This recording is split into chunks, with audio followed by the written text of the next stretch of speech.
At my son, Bradley's promotion party, he shoved Disownment papers directly into my chest and sneered into the microphone for all 150 guests to hear. He called me a parasite and told me to sign them.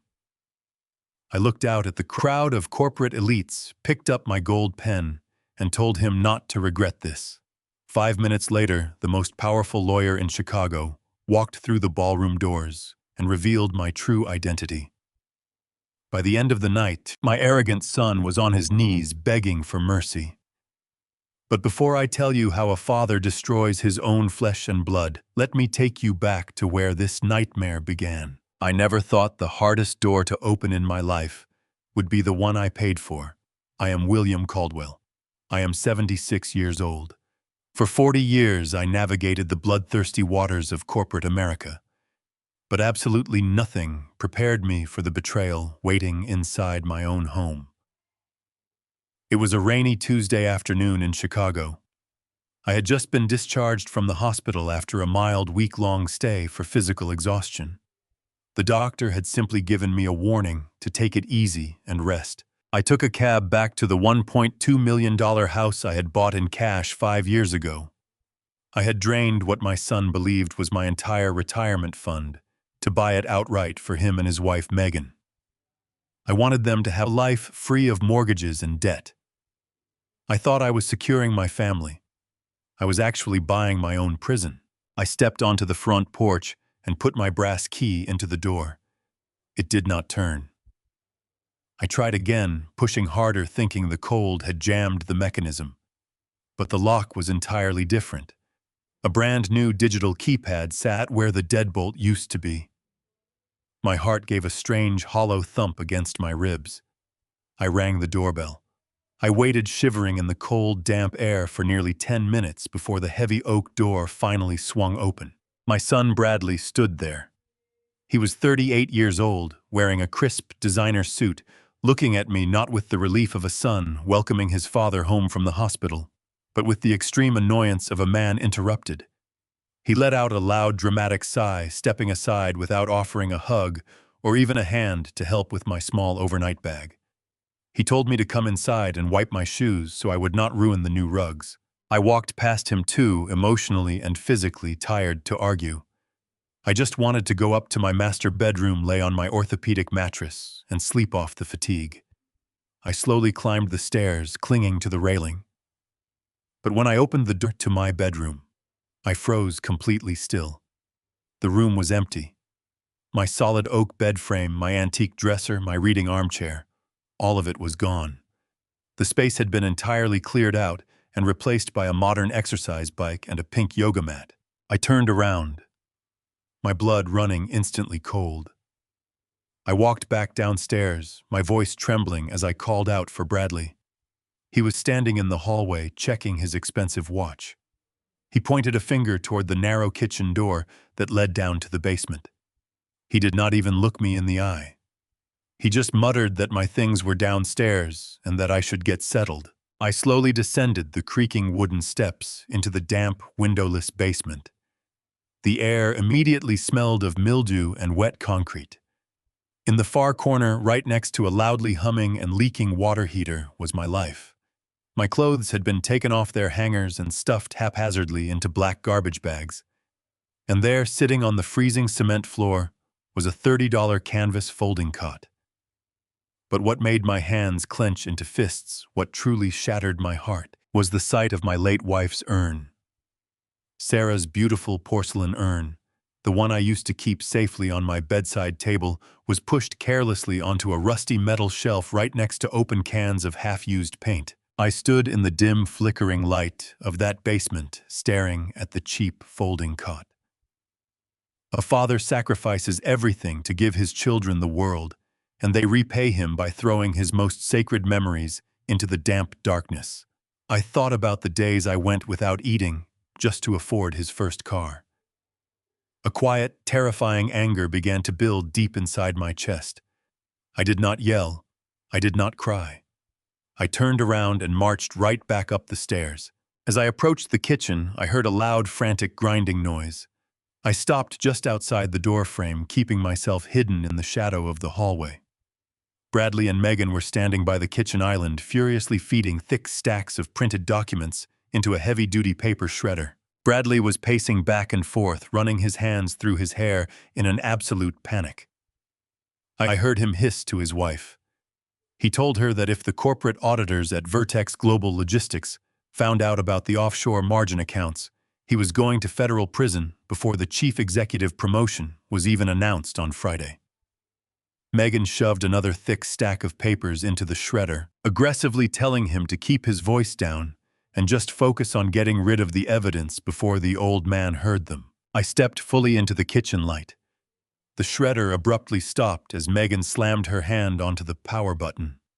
She spun around, her face dropping all color for a fraction of a second.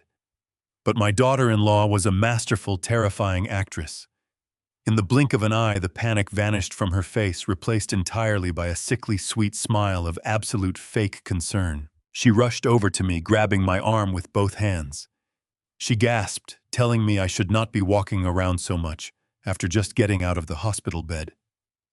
I pulled my arm away gently but firmly. I looked straight into her eyes and asked her why my wife's urn was sitting next to dirty paint cans and why my master bedroom had been reduced to a cheap folding cot in a damp, freezing basement. Megan placed a delicate hand over her chest, her eyes welling up with forced theatrical tears. She said the doctor had called them privately before my discharge. She claimed the doctor had warned them that climbing stairs was a fatal risk to my weakened heart. She said they had to move me downstairs immediately to protect my life, that it was only a temporary measure until they could afford to build a proper guest suite on the ground floor. She reached out to hold my hand again, telling me they were just so terrified of losing me that they acted in a rush. It was a perfect, seamless lie. It sounded completely logical. It sounded incredibly loving. But I knew exactly what my doctor had said to me. My heart was perfectly fine. I was just suffering from dehydration and poor sleep.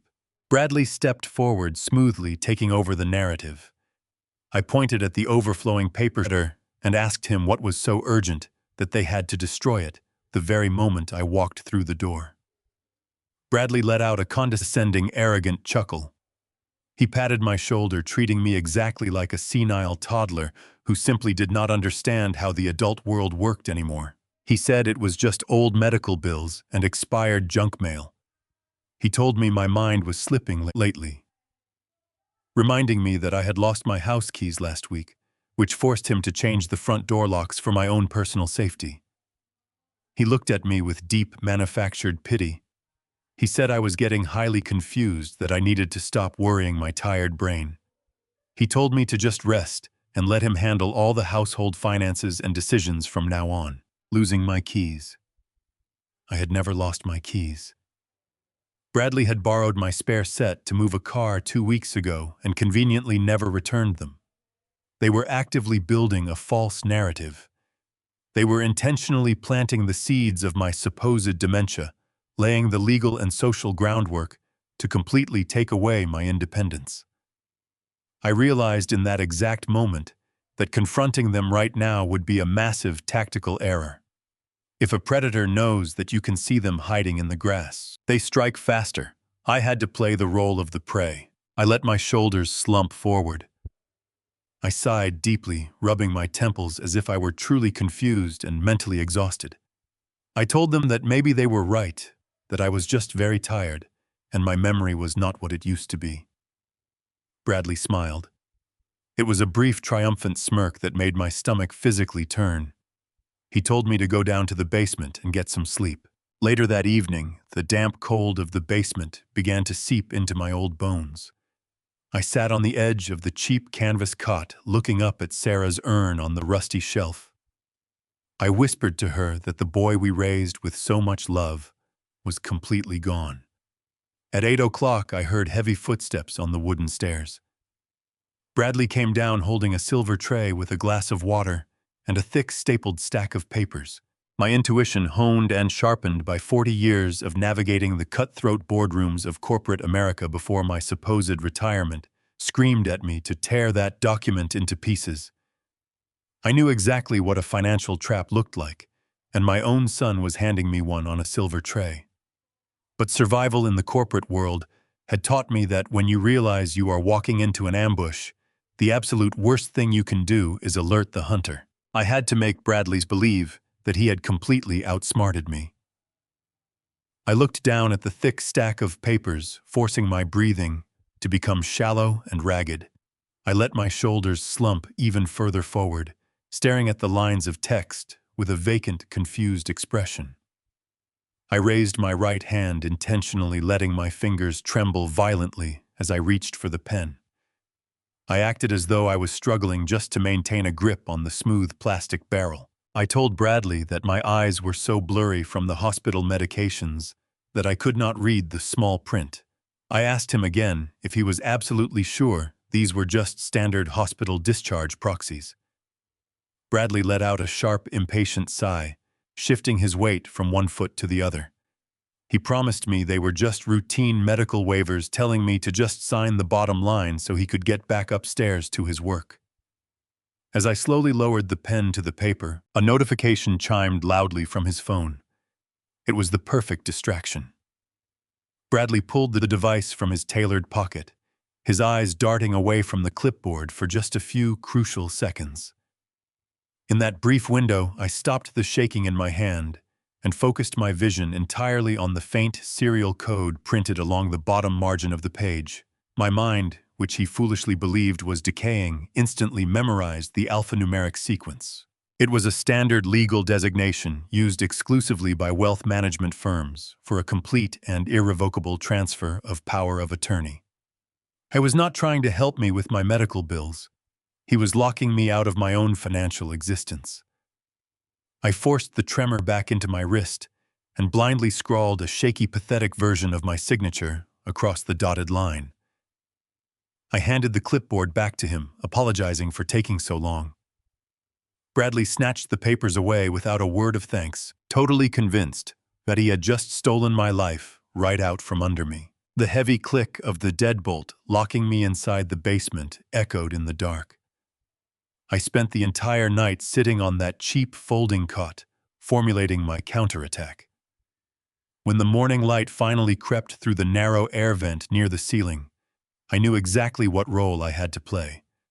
If they wanted a helpless, senile old man who was rapidly losing his grip on reality, I was going to give them the performance of a lifetime. I shuffled up the wooden stairs and entered the kitchen just as Megan was pouring her morning coffee. I deliberately dragged my feet, letting my slippers scuff loudly against the hardwood floor. I looked around the room with a bewildered expression, asking her if my late wife had already left for the grocery store. Megan froze her coffee mug, hovering halfway to her mouth. She exchanged a quick, highly satisfied glance with Bradley, who was sitting at the kitchen island reviewing a spreadsheet. Megan put on her sickeningly sweet voice, reminding me that Sarah had passed away 3 years ago. I forced my eyes to well up with tears, letting my jaw tremble as I apologized, muttering that my head just felt so foggy lately. I sat down at the table, and Megan placed a bowl of hot oatmeal in front of me. As I picked up the spoon, I intentionally relaxed my grip, letting the heavy silver utensil slip through my fingers. The spoon hit the edge of the bowl, splashing thick, warm oatmeal across the pristine marble countertop and onto the sleeve of my ragged shirt. I gasped frantically, trying to wipe up the mess with my bare hands, mumbling incoherent apologies. Bradley did not even look up from his laptop. He just clicked his tongue in disgust, telling Megan to get the paper towels and clean up the mess before it ruined the marble. They were completely buying it. Because they genuinely believed my brain was turning to mush, they immediately began to grow careless. They stopped lowering their voices when they spoke about their plans. Throughout the afternoon, I sat in the living room chair, pretending to stare blankly at the television.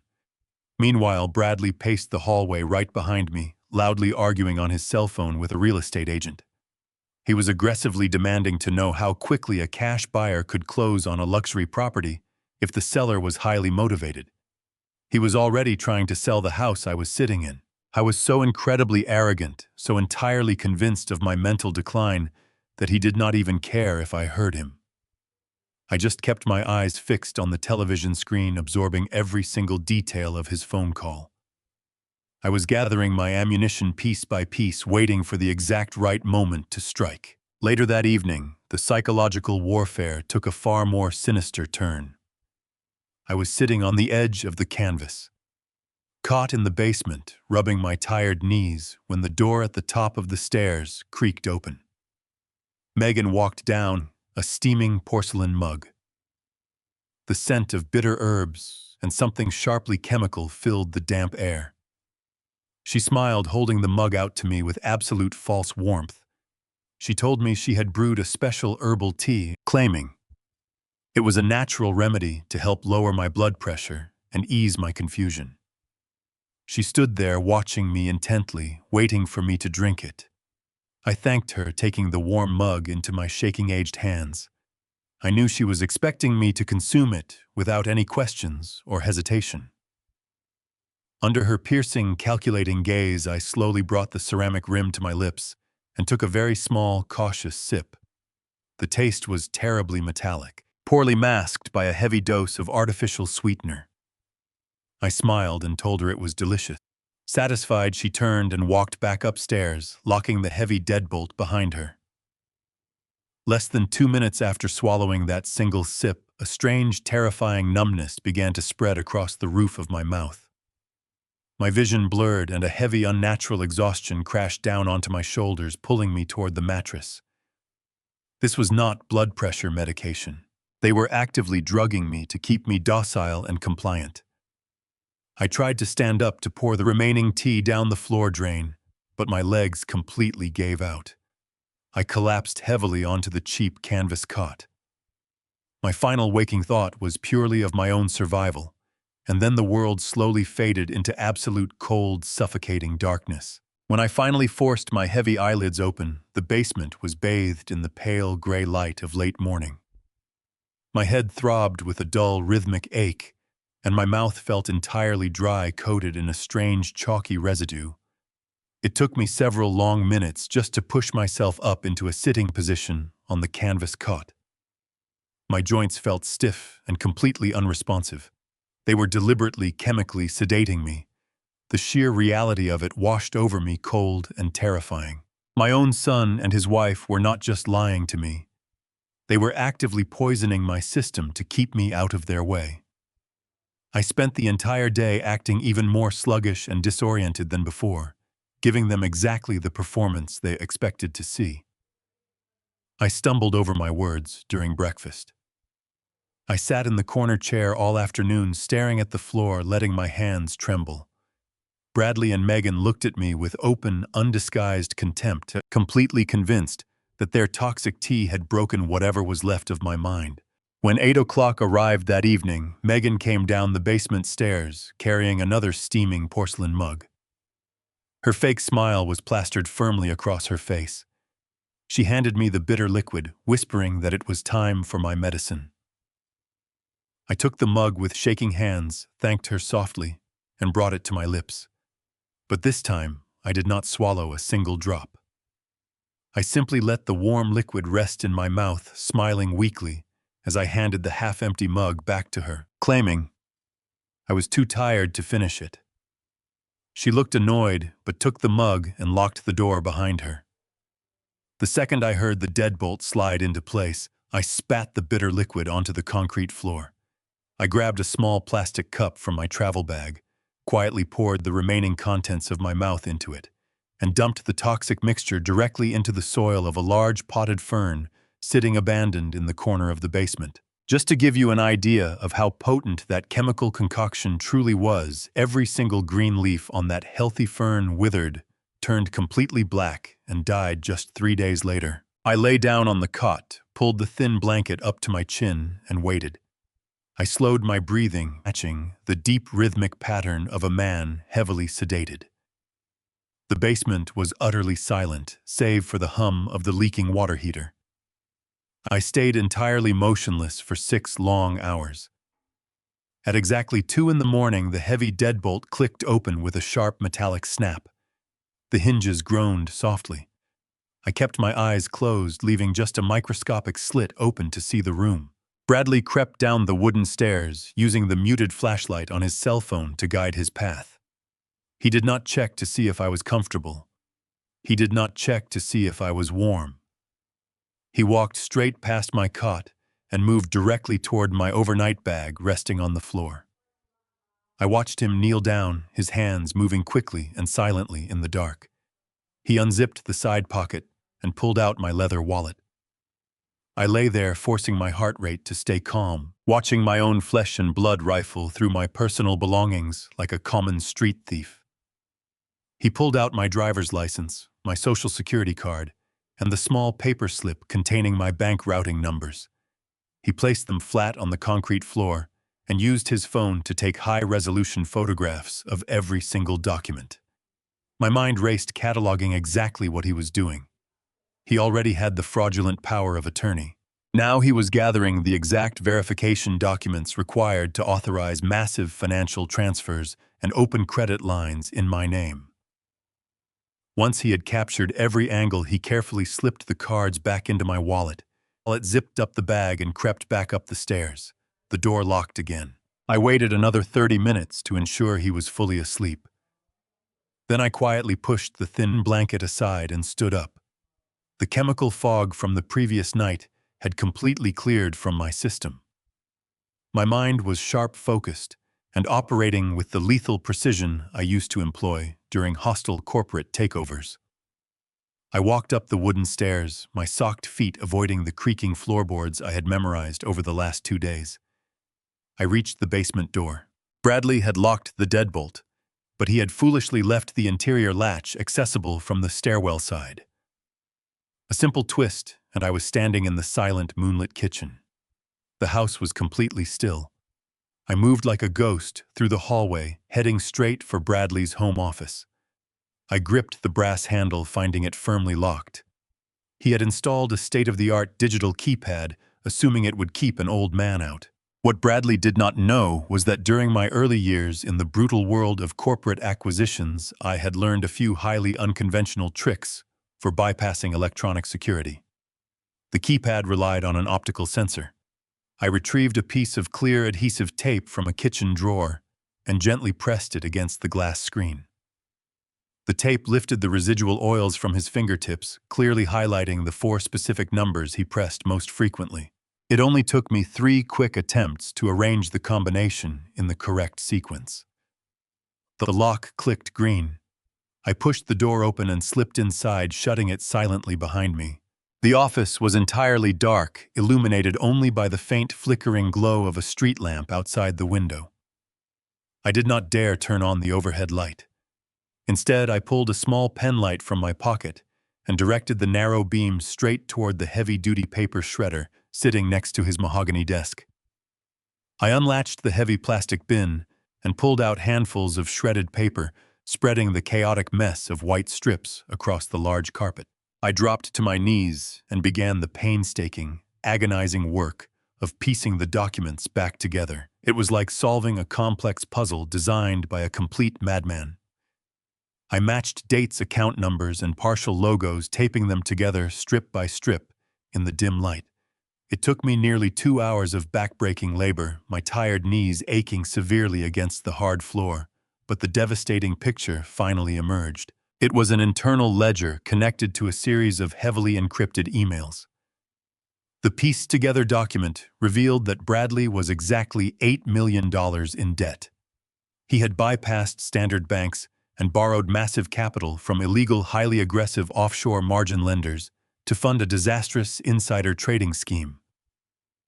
But the absolute worst part, the brutal detail that made the cold air completely leave my lungs, was printed clearly at the very bottom of the page. To secure the heavily demanding $8 million loan, my own treacherous son had illegally used my beautifully restored $1.2 million home as his primary financial collateral. The sheer audacity of his crime temporarily paralyzed me. I knelt there on the cold hardwood floor, the faint amber glow from the street lamp illuminating the damning numbers printed across the jagged, taped strips of paper. My son had not just made a poor investment. He had gambled away his entire future, and when the absolute worst had happened, He had chosen to sacrifice my home to save his own skin. He had forged the initial collateral documents and the power of attorney he had forced me to sign earlier tonight was the final piece he needed to authorize the immediate liquidation of the property. Once the house was sold, the offshore lenders would get their $8 million, and Bradley would walk away completely clean, ready to assume his new role as the chief executive officer of Vertex Global Logistics without a single financial blemish on his record. I stared at the paper, letting the cold reality of my situation wash over me. He was going to sell the house I had purchased with my own blood, sweat, and tears. But a cold, highly logical part of my brain, the exact part that had spent decades anticipating the worst in human nature during brutal corporate acquisitions, knew that the puzzle was still missing one final, absolutely crucial piece. If Bradley sold the house, I would naturally be displaced from the basement. I would immediately ask questions. I would aggressively demand my fair share of the equity. I would become an immediate, undeniable threat to his carefully constructed illusion of success. Therefore, they needed a permanent, foolproof solution for my ongoing existence. I carefully placed the taped document onto the leather chair and turned my undivided attention to the sleek glass desk sitting on the opposite side of the dark room. It was Megan's personal workspace. I swept my small penlight across the pristine surface. Unlike Bradley, who relied almost entirely on digital encryption and heavy shredders to hide his tracks, Megan was meticulously organized in the traditional physical sense. She kept highly detailed physical files for everything. I walked around the desk and opened the top drawer of her metallic filing cabinet. It slid outward on completely silent tracks, barely making a whisper in the quiet house. My narrow beam of light instantly caught a thick manila folder sitting entirely devoid of any identifying label. It was tucked all the way in the back, hidden behind a stack of mundane utility bills. I pulled it out with extreme caution and opened it flat onto the center of the glass desk. Inside was a single freshly printed email thread. I leaned in closer, straining my eyes in the dim light to read the incredibly small font. The original sender was an admissions coordinator for a specialized medical facility located nearly 200 miles outside the city limits of Chicago. It was a notoriously underfunded, low-income state-run psychiatric ward. It was the kind of horrific, entirely forgotten place where helpless wards of the state were heavily chemically sedated, strapped down to metal beds, and simply left to expire in absolute isolation. My eyes scanned rapidly down the printed page to the bolded confirmation text located right at the bottom. The intake appointment was formally scheduled and fully paid for in advance. The primary patient name listed in capitalized letters was William Caldwell. The formal intake date was permanently set for this coming Saturday morning. That was exactly one day after Bradley's highly anticipated promotion gala. I stood in the oppressive silence of the home office, holding the printed email in my perfectly steady hands. The entire grotesque masterpiece of their absolute betrayal was finally laid bare before me. Every single thing they had done since the very moment I returned from the hospital had been meticulously and ruthlessly orchestrated. They had forcefully moved me into the damp, freezing basement to deliberately break my spirit and isolate me entirely from the rest of the house. They had systematically gaslighted me repeatedly, insisting to my face that my memory was failing and my mind was rapidly rotting away. They had intentionally fed me toxic, sedating chemicals disguised as a caring cup of herbal tea to ensure I was physically weak, entirely confused, and wholly incapable of defending myself. Then they had expertly used my chemically induced vulnerability to extract my official signature on a completely irrevocable power of attorney transfer. With that incredibly powerful document, Bradley was going to quickly and quietly sell the $1 million home I had originally purchased for them in cash. This sale would instantly clear his massive $8 million debt to the illegal offshore margin lenders before they could physically come after him. He would proudly step onto the grand stage at his lavish promotion party on Friday night, officially claiming his brand new title as the Chief Executive Officer of Vertex Global Logistics. He would portray himself to the entire world as a brilliant, highly successful, self-made corporate titan. And the very next morning, while he peacefully recovered from his incredibly lavish celebration, they would quietly load my drugged, totally unconscious body into the back of a discreet transport vehicle and drive me 200 miles away into the middle of nowhere. They would dump their supposedly demented, entirely useless father into a horrific state-run psychiatric ward, legally sealing me away from the outside world forever. I would be trapped there permanently, heavily medicated, and completely silenced until the very day I naturally died from pure neglect. They would happily live in absolute luxury, their massive financial problems entirely solved by my permanent, heavily orchestrated erasure. A normal father would have completely broken down in tears. A normal father would have marched right into the master bedroom upstairs, turned on the bright overhead lights, and screamed at his son until his lungs physically gave out. I could have easily stormed upstairs right now, violently throwing the heavy evidence directly in their faces, desperately demanding to know how they could possibly do this to the man who gave them absolutely everything. I could have called the police right there. But I was not a normal father, and I was no longer the submissive old man they believed they had conquered. If I confronted them now, Bradley would easily find a faster, more violent way to dispose of me. I absolutely could not afford to act on raw emotion. I had to operate with ruthless precision.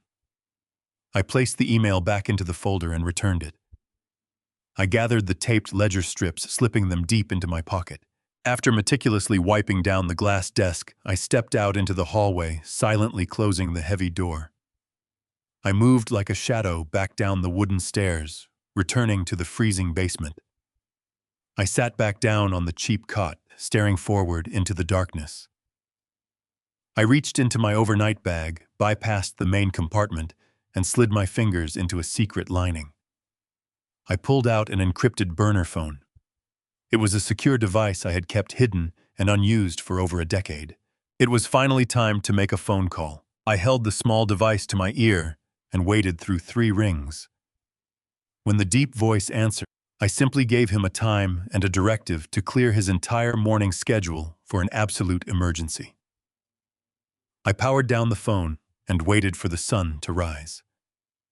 At 7 o'clock, I trudged up the basement stairs, carrying a small duffel bag. Bradley and Megan were in the kitchen sipping expensive coffee. I cleared my throat, letting my hands tremble as I held the railing. I told them an old friend from the neighborhood parish had invited me to a 3-day senior citizen church retreat just outside the city. I explained a shuttle bus was picking me up, and I thought the fresh air might help clear the terrible fog in my head. The sheer relief washing over their faces was palpable. Megan practically leaped from her bar stool, rushing over to help me, her fake smile stretching wide. She told me it was a wonderful idea, insisting the quiet time in nature was exactly what my struggling brain needed. Bradley barely looked up from his screen, merely grunting his approval and telling me to stay as long as I wanted. They were practically pushing me out the front door, absolutely thrilled to have me out of the house while they executed their final plan to sell my property and secure my permanent placement in the psychiatric ward. I walked 3 blocks down the street, keeping my posture bent until I was certain I was out of their sight. The moment I turned the corner, my spine straightened. The manufactured tremor in my hands vanished. I hailed a passing cab and gave the driver the address for the financial district in downtown Chicago. As we merged onto the highway, I watched the suburban neighborhoods give way to the towering glass monoliths of the skyline. I was leaving the prison they built for me and returning to the arena I secretly dominated for decades. The driver pulled up to the curb of the most imposing skyscraper in the sector. I paid in cash, stepped onto the bustling sidewalk, and adjusted the collar of my cheap jacket. The foot traffic was dense, with young executives in tailored suits rushing to their offices.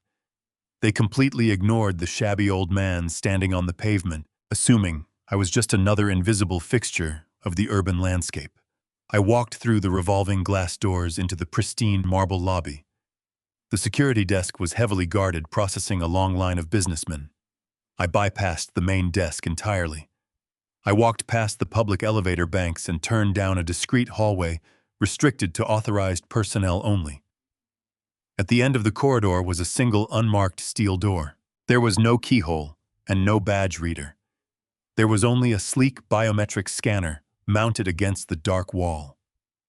I placed my right thumb against the glowing panel. The machine chimed softly, the indicator light flashing green, and the heavy steel doors slid open with a soft hiss. I stepped into the private express elevator, a transport reserved exclusively for the highest echelon of corporate power. As the elevator shot upward at incredible speed, I reflected on the hidden irony of my situation. My son Bradley truly believed I was just a retired middle manager who spent his life pushing meaningless papers at a local logistics firm. He genuinely thought the $1.2 million house I bought him was the absolute maximum limit of my financial achievements. What my son did not know, what absolutely no one outside of a small circle of elite operatives knew, was the true magnitude of my legacy. 15 years ago, I quietly stepped away from the public eye when Sarah received her fatal diagnosis. I wanted to dedicate every remaining second of her life entirely to her comfort. But before I vanished into the quiet suburbs to play the role of a retired husband, I anonymously founded Pinnacle Holdings. It was a fiercely aggressive, multi-billion-dollar private equity firm specializing in ruthless corporate acquisitions and hostile market takeovers. I built a financial empire completely in the shadows, operating through trusted proxies and encrypted communication channels. I never drew a salary, and my name never appeared on any public registry. But I remained the undisputed majority owner of the entire global operation. My son thought he was preying on a defenseless old man. He had absolutely no idea he had just declared war on the architect of the very financial system he was trying to conquer. The elevator slowed to a halt, the doors gliding open to reveal the sprawling, ultra-modern executive suite of the 75th floor. The panoramic windows offered a breathtaking, unobstructed view of the entire Chicago skyline, the dark waters of Lake Michigan stretching out to the horizon. The office was quiet, insulated from the chaotic noise of the city below by thick, soundproof glass. I walked across the plush carpet toward the massive mahogany desk, sitting in the exact center of the room. Sitting behind that desk, reviewing a stack of complex legal briefs, was Harrison Cole. Harrison was my top-tier corporate attorney, a notoriously ruthless legal mastermind who handled my most sensitive, high-stakes operations. He was a man deeply feared by rival corporations, known for destroying opposing counsel with cold, absolute precision. When he saw me walk into the room, he immediately stood up, buttoning his tailored suit jacket with a gesture of profound respect. He did not judge my worn clothes or my tired appearance. He knew exactly who I was and what I was capable of. He gestured toward the expensive leather chair opposite his desk, his expression serious and entirely focused. He asked me what catastrophic event had prompted me to emerge from the shadows after so many years of complete silence. I sat down in the leather chair, leaning forward and placing my hands flat on the polished mahogany surface. I looked my most trusted operative directly in the eyes. I reached into the pocket of my jacket and pulled out a small folded piece of paper. On that paper I had meticulously written the exact alphanumeric serial code of the irrevocable power of attorney document. My son had forced me to sign the night before in the damp basement. I slid the piece of paper across the smooth wooden desk, stopping it right in front of Harrison. I told him that the man who had just initiated this specific legal transfer was my own son. I told him that Bradley was actively attempting to caudate my property, steal my remaining assets, and permanently commit me to a horrific state-run psychiatric ward by the end of the week. Harrison picked up the small piece of paper, his sharp eyes scanning the code, before looking back up at me with an expression of deadly calculated focus. I leaned back into my chair, the mask of the frail old man, completely gone, replaced entirely by the cold wrath of a betrayed father, ready to execute a flawless financial execution. I told my lawyer to prepare for immediate war. Harrison did not waste a single second asking unnecessary questions or expressing meaningless sympathy. He pressed a silver button on his polished intercom, immediately summoning his elite team of forensic accountants and senior cybersecurity specialists into the expansive executive suite. Within 10 short minutes, the massive mahogany desk was completely covered in secure laptop computers and heavily encrypted financial interfaces. I handed them the specific routing numbers Bradley had photographed from my leather wallet, along with the precise alphanumeric serial code of the fraudulent power of attorney document. They quickly tapped directly into the global banking network, efficiently tracing the digital footprint my son had so carelessly left behind in his blind arrogance.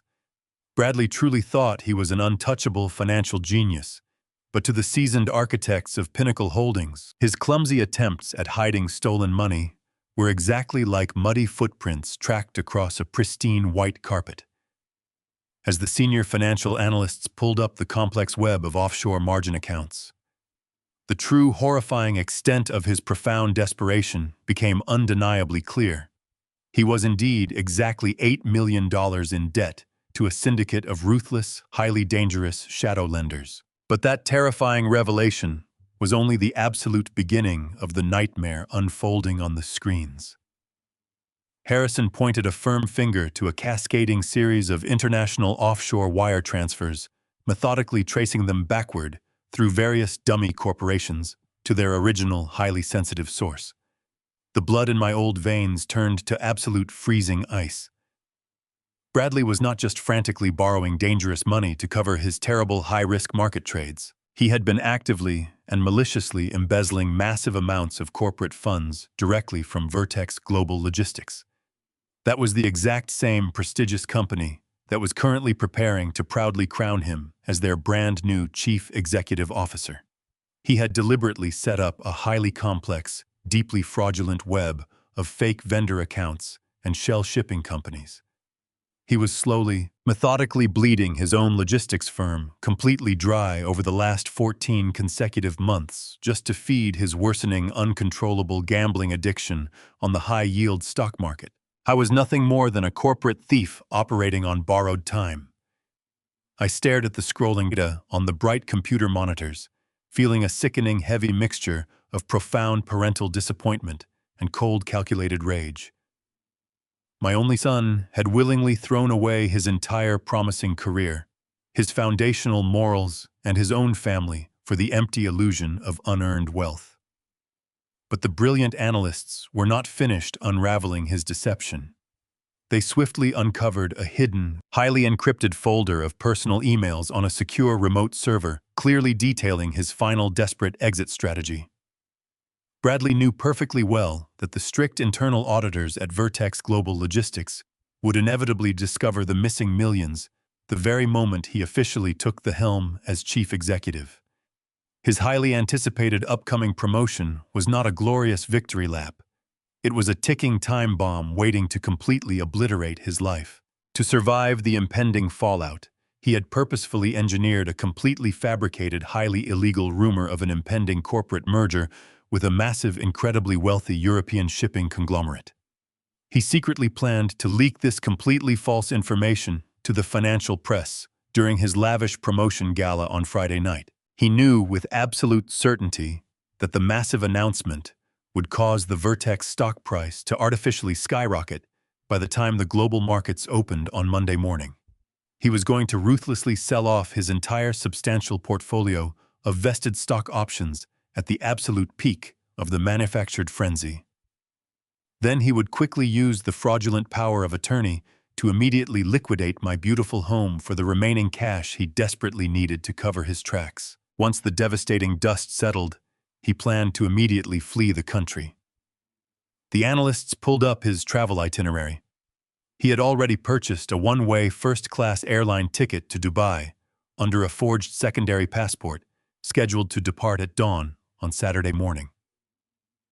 I was going to intentionally leave his prestigious company in absolute burning ruins. He was going to leave his loyal investors completely defrauded and entirely bankrupt. And he was going to leave his own father heavily drugged and permanently locked inside a horrific state-run psychiatric ward without a single second thought.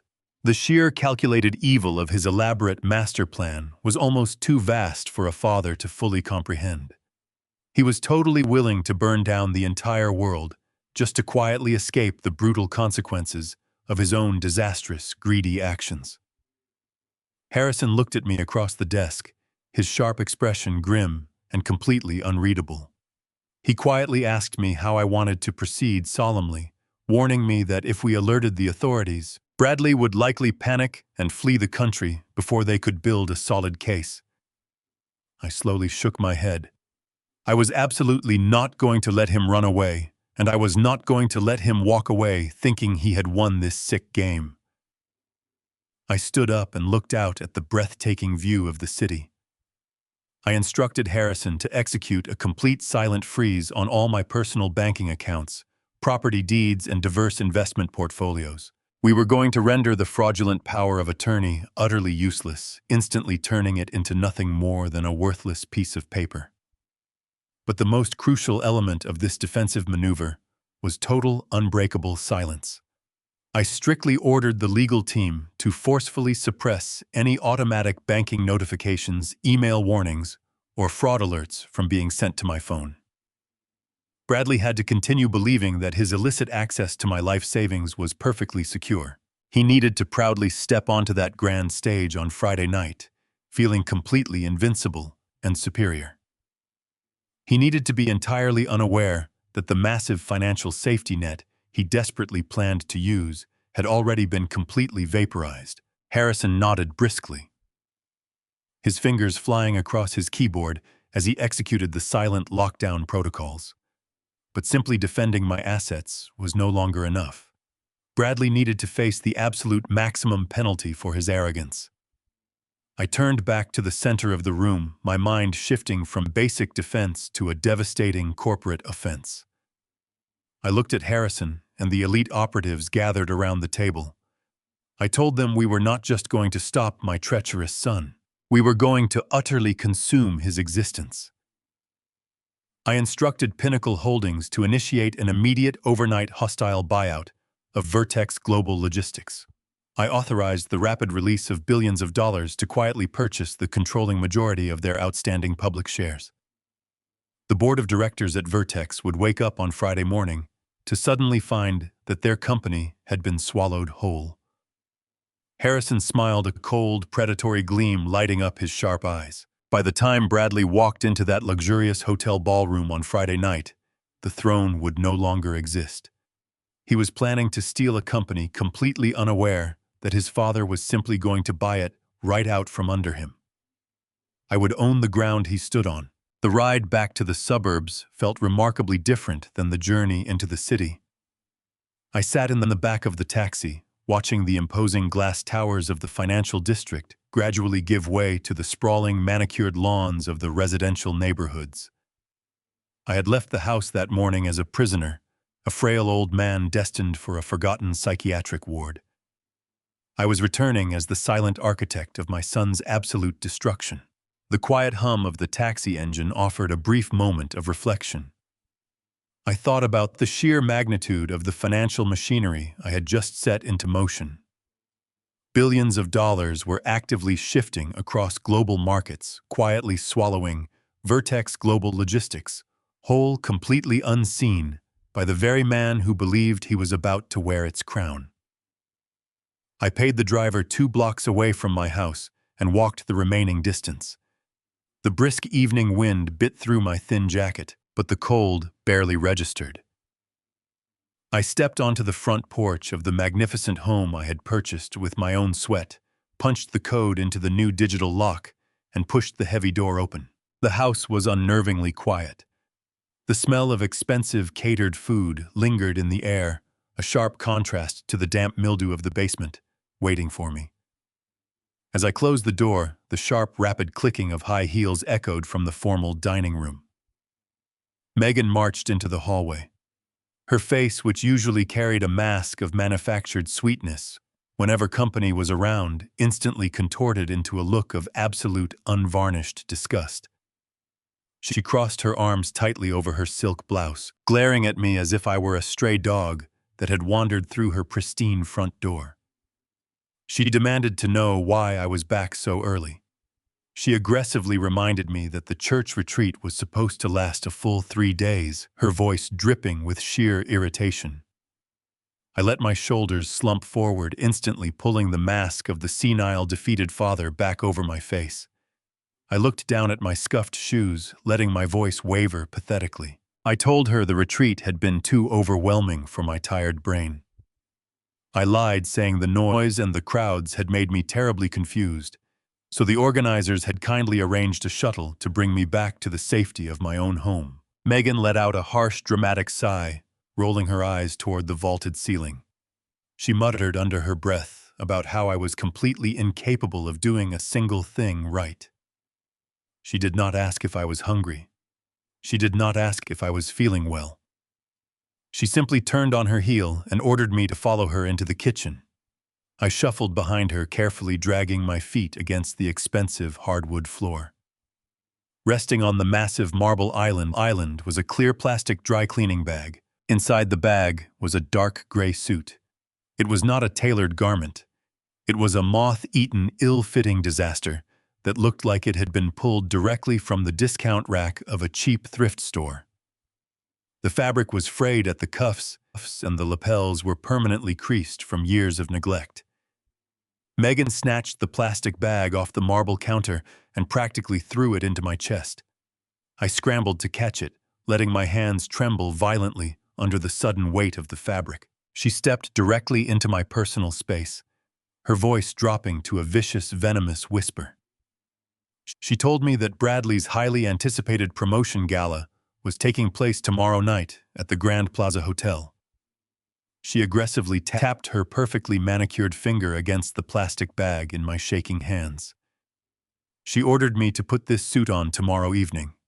She sneered, commanding me to stand quietly in the far back corner of the ballroom. She explicitly forbade me from speaking to a single guest, warning me that my decaying, pathetic mind would only humiliate them in front of the most elite corporate investors in the city. Her eyes narrowed into cold, calculating slits. She leaned in closer, her breath smelling of expensive wine, and told me to enjoy the party because it was absolutely the last time I would ever be seen in public anyway. The sheer terrifying weight of her final sentence hung heavily in the quiet kitchen. She was practically bragging about my impending doom. Utterly convinced that by Saturday morning I would be permanently locked inside a heavily sedated psychiatric ward. A normal man would have snapped. A normal man would have thrown the cheap moth-eaten suit directly into her arrogant face and screamed the absolute truth. I could have told her that I knew about the $8 million debt. I could have told her that I knew about the forged collateral documents, the stolen corporate funds, and the fake merger. I could have completely shattered her entire luxurious reality with a single sentence about Pinnacle Holdings. But I was playing a much longer, far more devastating game. I simply clutched the plastic bag tightly against my chest, lowering my head in absolute submissive defeat.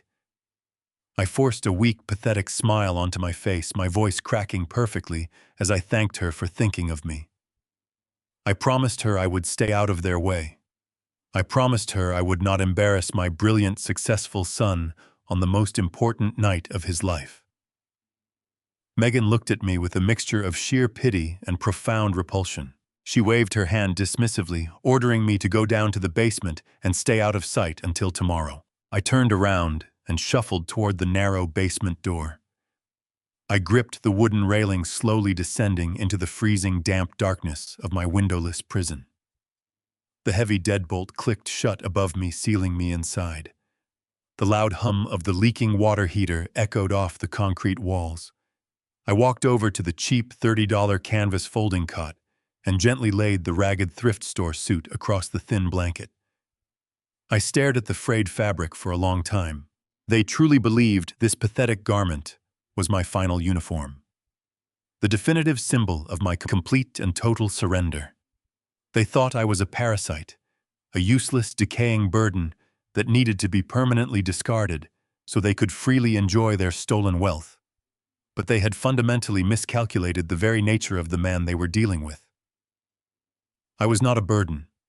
I was the absolute foundation of their entire existence, and I was actively removing the ground from beneath their feet. I turned away from the cot and walked over to the rusty metal shelf in the far corner of the room. I reached out and gently picked up Sarah's beautiful porcelain urn, carefully wiping away a thin layer of concrete dust with the sleeve of my jacket. The ceramic was freezing cold against my palms.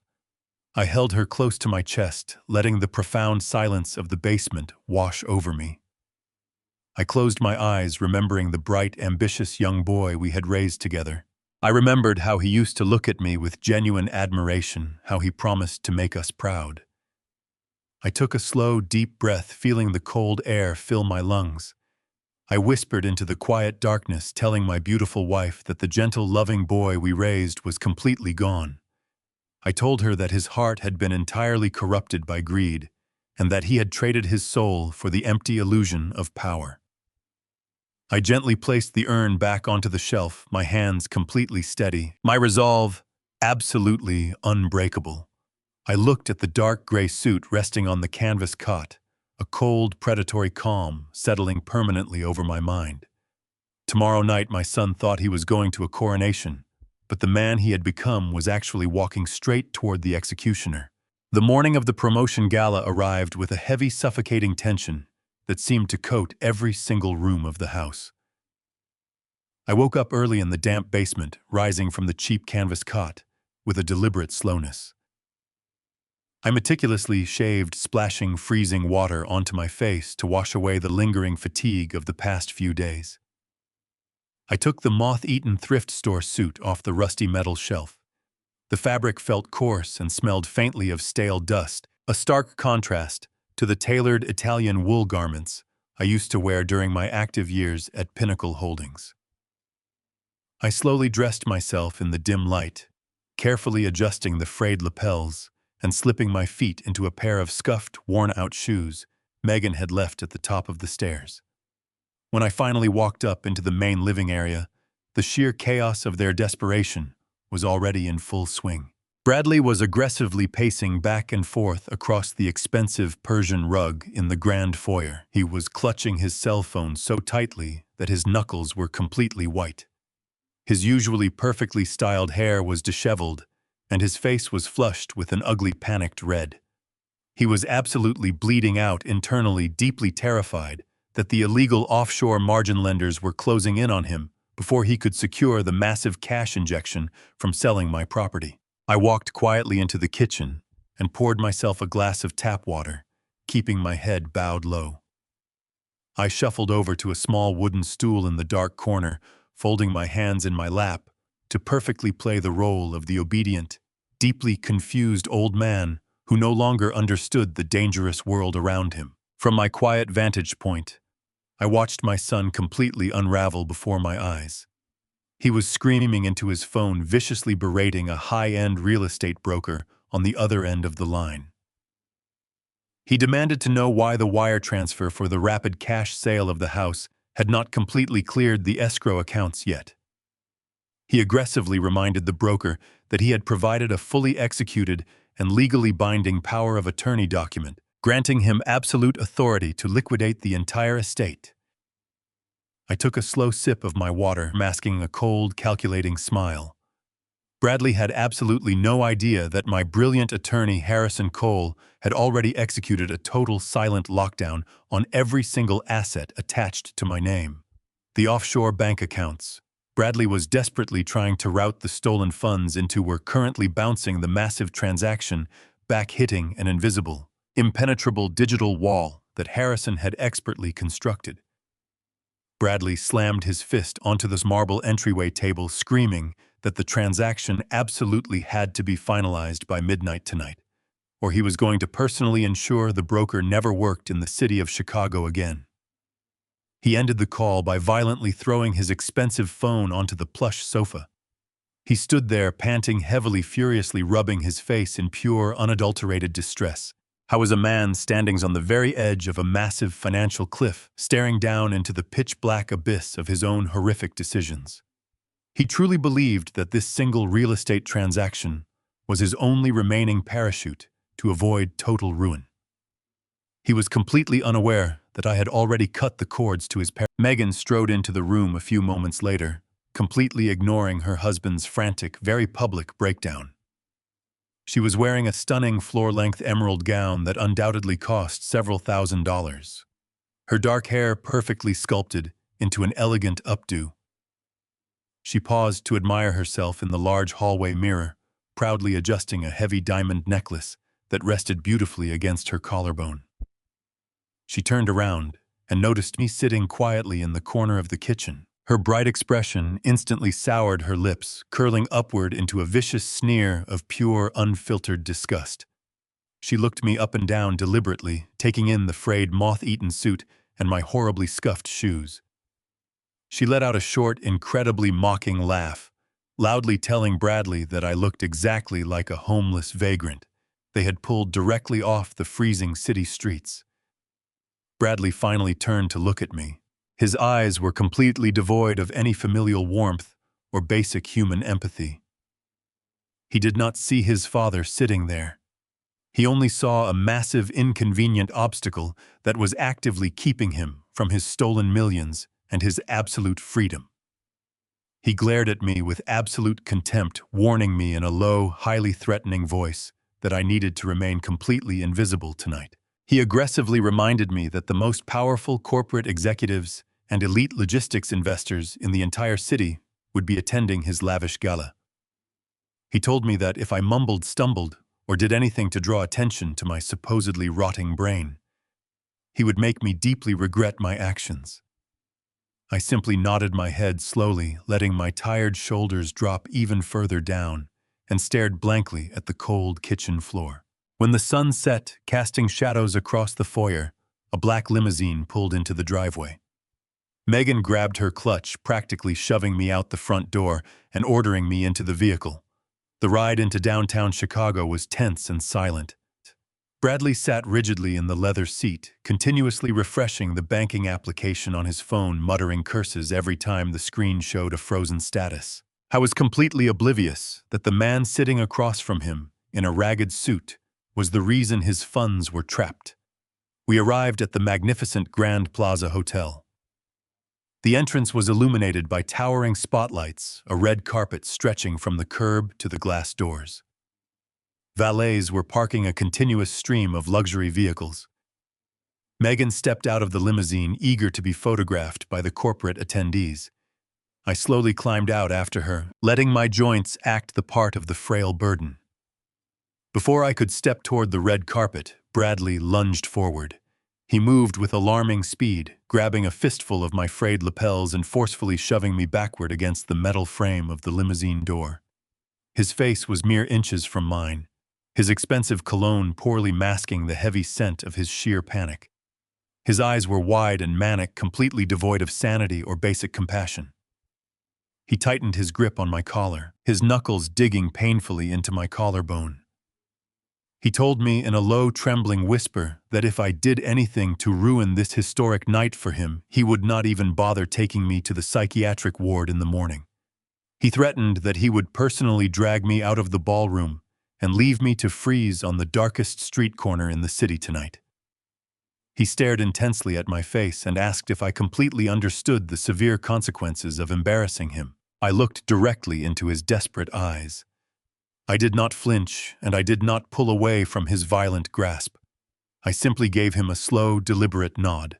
Bradley released his brutal grip on my frayed collar, roughly smoothing the fabric of his tailored tuxedo jacket, as if the brief physical contact with my thrift store suit had somehow contaminated him. He turned away without another word, offering his arm to Megan, and together they marched toward the glaring spotlight of the red carpet. I followed silently in their wake, my head bowed low perfectly, playing the part of the broken burden. The heavy glass doors of the Grand Plaza Hotel swung open, and the immediate wave of overwhelming luxury washed over me. The grand foyer was lined with towering floral arrangements of pristine white orchids and dripping with the bright light of massive crystal chandeliers. Waiters in immaculate white coats floated silently past us on the polished floors carrying silver trays filled to the brim with incredibly expensive vintage champagne. I kept my shuffling pace remarkably slow and deliberate as we were aggressively ushered toward the main ballroom. Feeling the heavy, deeply judgmental stares of the hotel security staff burning into my back. They looked at my scuffed shoes and moth-eaten jacket with absolute bewilderment, wondering how a homeless vagabond managed to bypass the security detail. When we finally stepped through the towering mahogany doors into the grand ballroom, the sheer scale of Bradley's manufactured triumph was fully revealed. The expansive room was absolutely packed with 150 of the most elite figures in the entire city. There were powerful politicians, ruthless corporate investors, and rival chief executives gathered under the soaring, intricately gilded ceiling.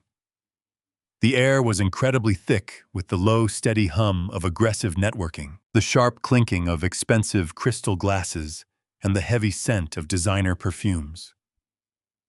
Bradley did not even allow me the basic dignity of a designated seat at a dining table. Instead, he sharply gestured toward the far back corner of the sprawling room, directly next to the swinging metal doors of the loud catering kitchen. He ordered me in a low, viciously cold tone to stand exactly in that dark corner and not to move a single inch for the entire duration of the evening. I shuffled obediently toward the designated spot, positioning my frail-looking body against the cold, decorative wallpaper. From this humiliating vantage point, hidden among the shadows and the constant rush of the serving staff, I was granted a perfect, unobstructed view of the entire venomous spectacle playing out right before me. I stood in that isolated corner for nearly an hour, watching Megan completely dominate the center of the room. She was practically glowing under the massive chandeliers, strutting gracefully across the plush carpet in her $5,000 emerald gown. She held a tall glass of champagne in one hand, expertly working her way through small clusters of wealthy investors and their attentive wives. Her performance was absolutely sickening in its flawless execution. Whenever someone inevitably noticed the pathetic, ragged old man standing alone by the kitchen doors, Megan would press a delicate hand against her chest and put on a highly rehearsed display of manufactured sorrow. Through the loud hum of the room, I could clearly read her lips and catch the tragically fake tune of her voice. She was actively telling the most influential people in Chicago that I was suffering from severe, rapidly advancing Alzheimer's disease. She lied with absolute ease, claiming that my mind was completely gone, that I frequently became terribly violent, and that they had valiantly sacrificed their own peace to care for me. I watched the wealthy guests look at her with profound admiration, softly patting her arm and telling her that she and Bradley were absolute saints for dealing with such a terrible burden. They looked at me with deep, patronizing pity, completely unaware that the supposed saint standing in front of them had intentionally poisoned my herbal tea just a few nights prior. They had no idea she had already quietly scheduled my permanent imprisonment in a horrific psychiatric ward for the very next morning. I simply maintained my blank, vacant stare, absorbing every insult insult thrown my way, silently adding them to the massive, inescapable debt they were about to pay in full. While Megan expertly secured their social martyrdom, Bradley was extremely busy laying the final crucial bricks of his disastrous financial trap. I watched him smoothly transition from one group of high-level executives to another, projecting the ultimate image of an unstoppable corporate titan. I was shaking hands, firmly slapping rival managers affectionately on the back, and laughing loudly at dull jokes he did not genuinely find funny. But behind his wide, arrogant smile, I could easily see the frantic, desperate energy radiating from his every forced movement. He was actively lying to the most dangerous and wealthy investors in the room. I watched him lean in close to a group of major shareholders, lowering his voice into a conspiratorial whisper as he fed them the completely fabricated details of the massive impending merger with the European shipping conglomerate. He was intentionally pumping the Vertex Global Logistics stock, deliberately manipulating the wealthiest minds in the room into buying heavily when the market finally opened on Monday. He truly believed he was entirely brilliant, He thought he was playing the entire corporate world like a finely tuned instrument, totally convinced that his carefully constructed illusion would miraculously save him from his $8 million debt to the violent offshore syndicate. The sheer blinding arrogance radiating from his face was physically sickening to witness. I was completely willing to destroy the financial futures of everyone standing in that room just to selfishly cover his own illicit tracks. He thought he was an untouchable king surveying his recently conquered kingdom. He did not realize he was merely a cornered rat, dancing happily on top of a highly explosive trap, and I was the unseen man holding the remote detonator. The low, steady hum of the lavish ballroom was suddenly pierced by a sharp whine of microphone feedback, echoing from the front stage. The loud conversations across the expansive room instantly died down, quickly replaced by a massive wave of expectant silence. A soft, focused spotlight illuminated the grand wooden podium. The outgoing chief executive officer of Vertex Global Logistics stepped up to the microphone, gently tapping the polished wooden stand to command the attention of the elite crowd. He cleared his throat, adjusting his reading glasses, and looked out over the sea of wealthy investors with a broad, remarkably genuine smile. He spoke into the microphone, his voice booming clearly across the massive room. He happily announced that tonight marked the beginning of a bold, incredibly profitable new era for their historic company. He generously praised the relentless drive, the supposed visionary leadership, and the unmatched dedication of the young man they had officially chosen to lead them into the prosperous future. He raised his right hand, pointing directly toward the center of the room, where my son stood beaming with total, unchecked, and absolute pride. The outgoing executive loudly commanded the audience to raise their glasses and joyfully welcome the brand new head of Vertex Global Logistics. The entire ballroom instantly erupted into deafening applause. Bradley practically glided across the elevated stage as the thunderous applause washed over him. He approached the polished oak podium, adjusting the microphone with the confident ease of a man who believed he had just conquered the entire world. He raised his hands, motioning for the crowd to settle down, projecting an image of absolute humility that I knew was entirely manufactured. He began his speech by thanking the outgoing board of directors, his voice smooth and heavily rehearsed. He spoke passionately about the grueling journey of a self-made man, conveniently omitting the fact that I had completely funded his prestigious education, paid for his extravagant wedding, and purchased his million-dollar home in cash. He wove a brilliant, totally fictitious narrative about climbing the corporate ladder through sheer grit and unmatched intellectual superiority. He told the captivated audience that navigating the highly competitive global logistics market required a ruthless dedication to operational efficiency. He passionately declared that true corporate titans must never let sentimentality cloud their business judgment, and that securing a profitable future often required making incredibly painful, deeply personal sacrifices. The wealthy investors in the front rows nodded in solemn agreement, completely captivated by his charismatic performance. They had absolutely no idea they were listening to a desperate embezzler who was currently $8 million in debt to violent offshore criminals.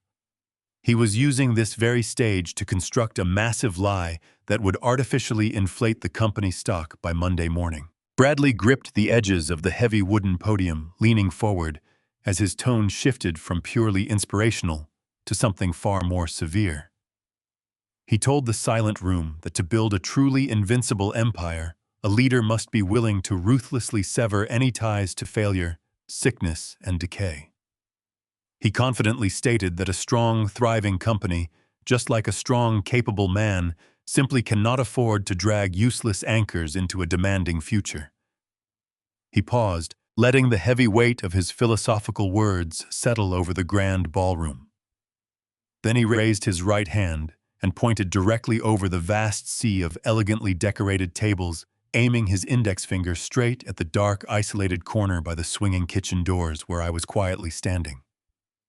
A massive, blinding spotlight instantly swung across the vaulted ceiling, dropping a brilliant circle of stark white light entirely on me. The sudden illumination felt like a heavy physical blow against my tired eyes. 150 of the most powerful corporate executives in Chicago turned in their plush velvet seats.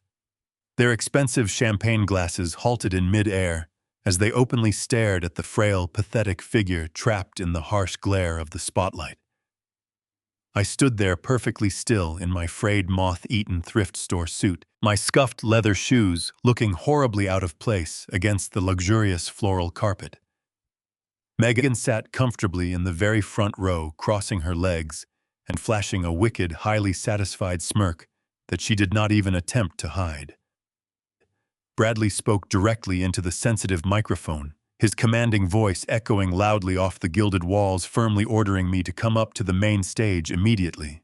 The vast crowd of elites slowly parted, creating a wide, entirely silent path straight down the center of the lavish ballroom. I kept my head bowed low intentionally, forcing my shoulders to hunch forward as I began my agonizing, deliberately slow shuffle toward the brightly lit front of the room. The absolute silence hanging in the air was deafening, broken only by the pathetic, rhythmic dragging sound of my worn shoes sliding against the soft floor. I could vividly feel the intense heat of their collective pity and their barely concealed disgust burning directly into my skin. I heard a few wealthy high society wives whisper softly behind their hands. They were undoubtedly repeating the vicious, calculated lies Megan had actively spread earlier in the evening about my rapidly decaying, heavily violent, and deeply Alzheimer-ridden mind. I did not rush my small, shaky steps in the slightest. I purposefully let them thoroughly marinate in the incredibly uncomfortable, highly inappropriate spectacle my son had so selfishly orchestrated for his own ego. Every single agonizing step I took was a highly calculated, necessary move in my own silent, utterly devastating game of corporate chess.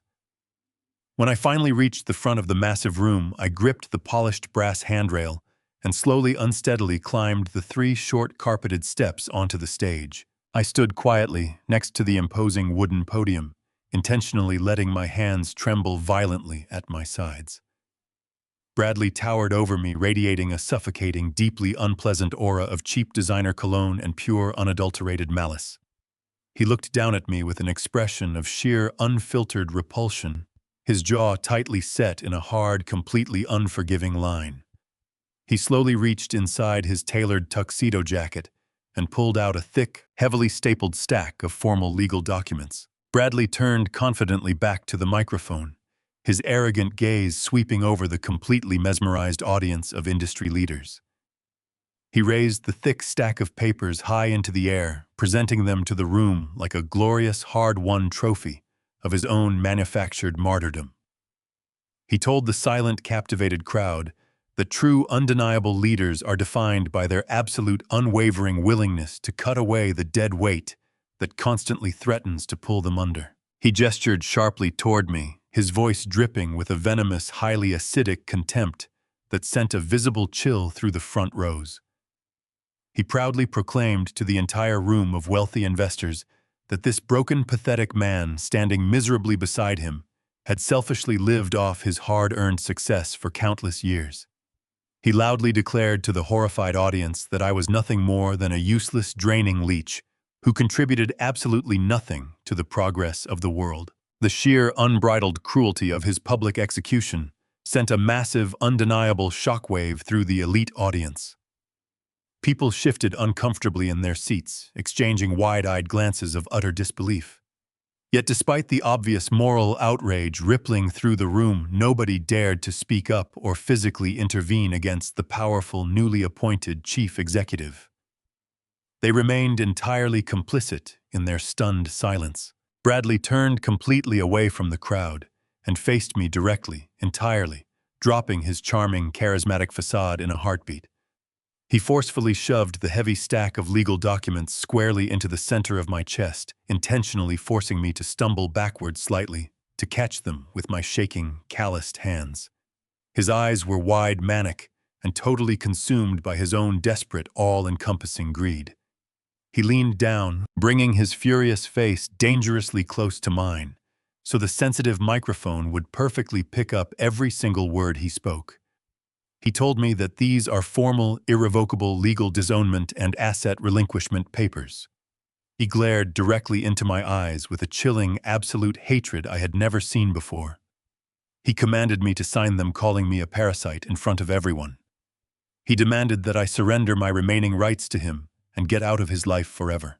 The absolute silence that fell over the grand ballroom was so profound that it felt like a heavy physical weight pressing down on my chest. 150 of the most powerful politicians, wealthy investors, and corporate titans in the city of Chicago stood completely frozen in their tailored suits and expensive designer gowns. They looked on in absolute shock, their eyes wide with profound disbelief as a successful son publicly humiliated and brutally disowned his own father on a brightly lit stage. Yet despite their obvious discomfort and the sheer cruelty of the spectacle, not a single person stepped forward to intervene. Not one of these supposedly great moral leaders had the basic human courage to stop the abuse. They simply clutched their expensive crystal champagne glasses and watched the execution unfold as if it were a theatrical performance. I let my eyes drift away from the vast sea of cowardly faces and looked down at the front row. Megan was practically vibrating with sheer, unadulterated joy. She was sitting right on the edge of her plush velvet chair, a wide, triumphant grin stretched completely across her face. She looked at me as if I were a decaying piece of garbage that was finally being swept out of her immaculate, luxurious life. She was utterly convinced that by this time tomorrow morning, I would be heavily sedated and permanently locked inside a miserable psychiatric ward entirely forgotten by the rest of the world. She truly believed her perfect, wealthy future was absolutely secured. I slowly lowered my gaze to the thick, heavily stapled document Bradley had forcefully shoved into my chest just moments ago. The bold black letters printed at the very top of the page clearly read, "Legal disownment and asset relinquishment." It was a vile, legally binding declaration that explicitly stripped me of my home, my personal finances, and my basic human rights, transferring absolute control of my entire existence over to the very man standing aggressively beside me. I ran my thumb over the sharp edge of the crisp white paper. I took a slow, deep breath, letting the stale perfume-heavy air of the lavish ballroom fill my tired lungs. I let my slumped shoulders straighten just a fraction of an inch. I lifted my head, no longer staring submissively at the floor, and looked Bradley directly in his manic, desperate eyes. The pathetic, violently shaking old man he thought he was dealing with vanished entirely from my physical posture. My voice was completely steady, entirely devoid of any manufactured weakness or fearful hesitation. I asked him very clearly, ensuring the sensitive microphone captured every single syllable for the entire room to hear if he was absolutely sure he wanted to do this. I gave him one final fleeting chance to step back from the edge of the massive financial cliff he was currently standing on. I waited for a brief moment, wondering if even a single shred of the innocent boy I had raised still existed inside that expensive tuxedo. Bradley did not hesitate. He did not show a single ounce of remorse, doubt, or basic familial hesitation. He leaned aggressively into the microphone and spat his response, his voice dripping with pure, concentrated venom. He told me to just sign the paper, calling me an old man in front of his entire corporate audience. He aggressively pointed his rigid finger at the dotted line at the bottom of the page, completely blind to the fact that he was enthusiastically demanding his own absolute destruction. I maintained steady, unbroken eye contact with him as I slowly reached my right hand inside the breast pocket of my frayed, moth-eaten thrift store jacket. I did not pull out a cheap plastic pen. Instead, I retrieved a heavy, solid gold Mont Blanc fountain pen. It was a magnificent, incredibly expensive writing instrument that I had personally used to sign billion-dollar corporate acquisition deals during my active hidden years at Pinnacle Holdings. The sudden, unexpected appearance of such a luxurious item in the hands of a supposedly destitute, dementia-ridden vagrant caused a visible ripple of deep confusion across the front rows of the audience. Megan dropped her triumphant grin for a fraction of a second, her perfectly sculpted eyebrows knitting together as she stared intensely at the gleaming gold pen resting in my hand. Her mind struggled to comprehend how a dying parasite could possess something of such immense value. I pressed the heavy legal document firmly against the smooth surface of the wooden podium. I uncapped the gold pen, completely ignoring the loud murmurs beginning to spread rapidly through the grand ballroom. I did not let my hand shake even a single millimeter.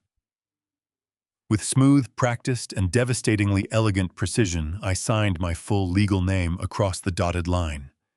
My handwriting was bold, sharp, and absolutely flawless. It was the undeniable, powerful signature of a man who was in complete, total control of his mental faculties and his immense destiny. I securely capped the gold pen and slipped it safely back into my worn pocket. I picked up the signed Disownment papers, holding them up for a brief agonizing moment under the harsh glare of the stage spotlight. I looked directly at Bradley, my expression entirely cold and completely devoid of any remaining parental affection. I spoke to him, my voice completely calm and chillingly resolute. I told him not to regret this decision. Then, with a casual, dismissive flick of my wrist, I tossed the thick stack of legal papers directly at his expensive leather shoes. The heavy dots hit the polished wooden stage with a dull thud, the loose pages sliding across the floor. I did not wait for his reaction. I simply turned my back on my son, rejecting his existence, just as callously as he had tried to reject mine. I began to walk away from the podium, moving toward the short set of carpeted stairs that led off the stage. My steps were no longer a pathetic, broken shuffle. I walked with the heavy, commanding stride of a man who owned the very ground he was stepping on. Behind me, Bradley let out a loud, highly arrogant burst of laughter directly into the microphone. It was a cruel, triumphant sound that echoed obnoxiously off the gilded ceiling. He genuinely thought he had just won the ultimate victory. He thought he had successfully secured his stolen wealth, finalized his promotion, and permanently disposed of his greatest burden. He stood proudly at the center of the stage, smoothing his tuxedo jacket, fully expecting the massive room of corporate elites to erupt into a second wave of thunderous, admiring applause. He waited eagerly for his glorious validation to rain down upon him from the incredibly wealthy crowd. But that beautiful, affirming applause he so desperately craved never actually materialized. The sprawling, luxurious room remained completely trapped in a suffocating, deeply uncomfortable silence. And then, before a single person could utter a word or clap their hands, a massive sound shattered the quiet tension of the ballroom. The towering, solid oak doors at the back of the ballroom burst open. They did not just simply open on their own accord. They were forcefully pushed apart with such immense, undeniable physical force that the heavy brass handles slammed loudly against the decorative plaster walls. The sharp, explosive sound echoed like a massive gunshot across the cavernous room, instantly severing the thick, suffocating silence that had trapped the audience. Every single head in the sea of 150 elite corporate guests whipped around simultaneously to face the entrance. The warm, ambient lighting of the lavish party seemed to dim in the presence of the cold, undeniable authority marching through the threshold. Harrison Cole strode right into the center aisle. My incredibly brilliant, notoriously ruthless attorney did not walk like a man attending a celebration. He walked like a predator entering a highly controlled hunting ground. He wore a perfectly tailored midnight blue suit that practically radiated quiet, absolute power. His expression was a mask of cold, calculating stone. He was not alone. Flanking him on either side were 4 heavily armed federal agents, their gold badges gleaming sharply under the crystal chandeliers, their hands resting cautiously near their tactical belts.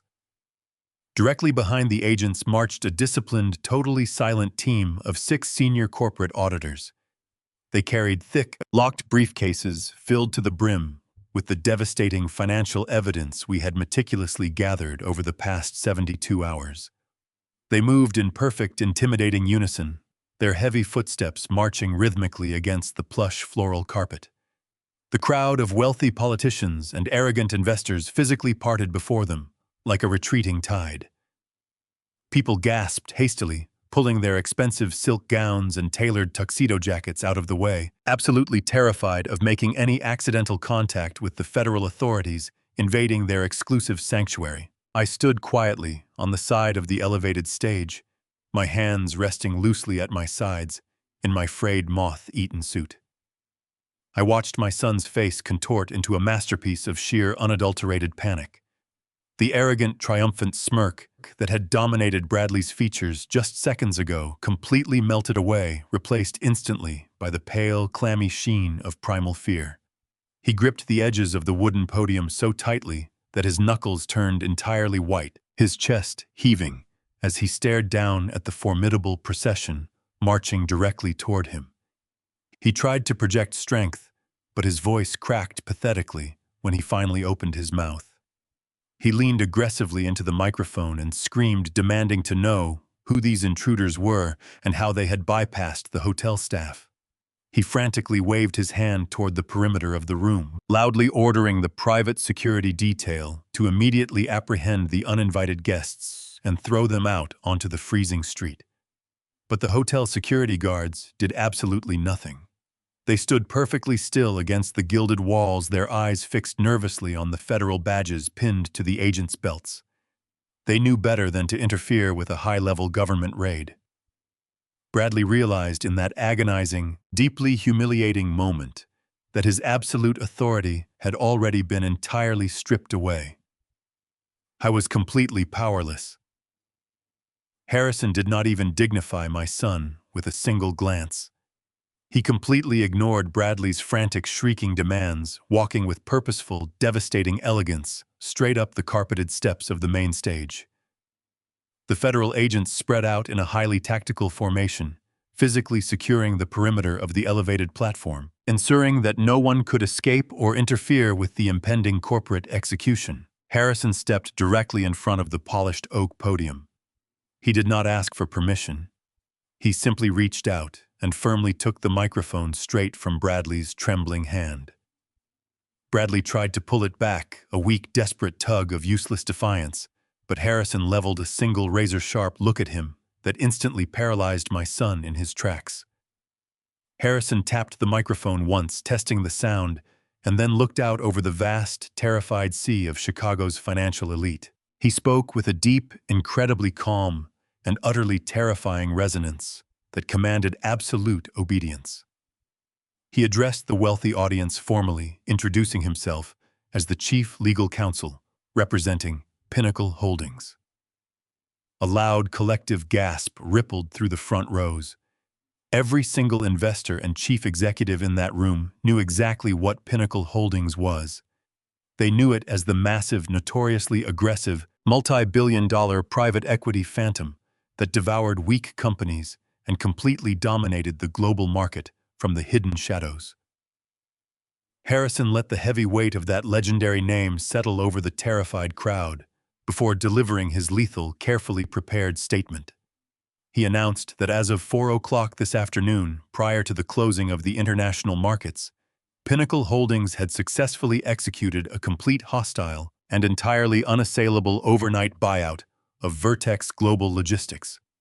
He proudly declared that his firm had silently acquired the absolute controlling majority of all outstanding shares.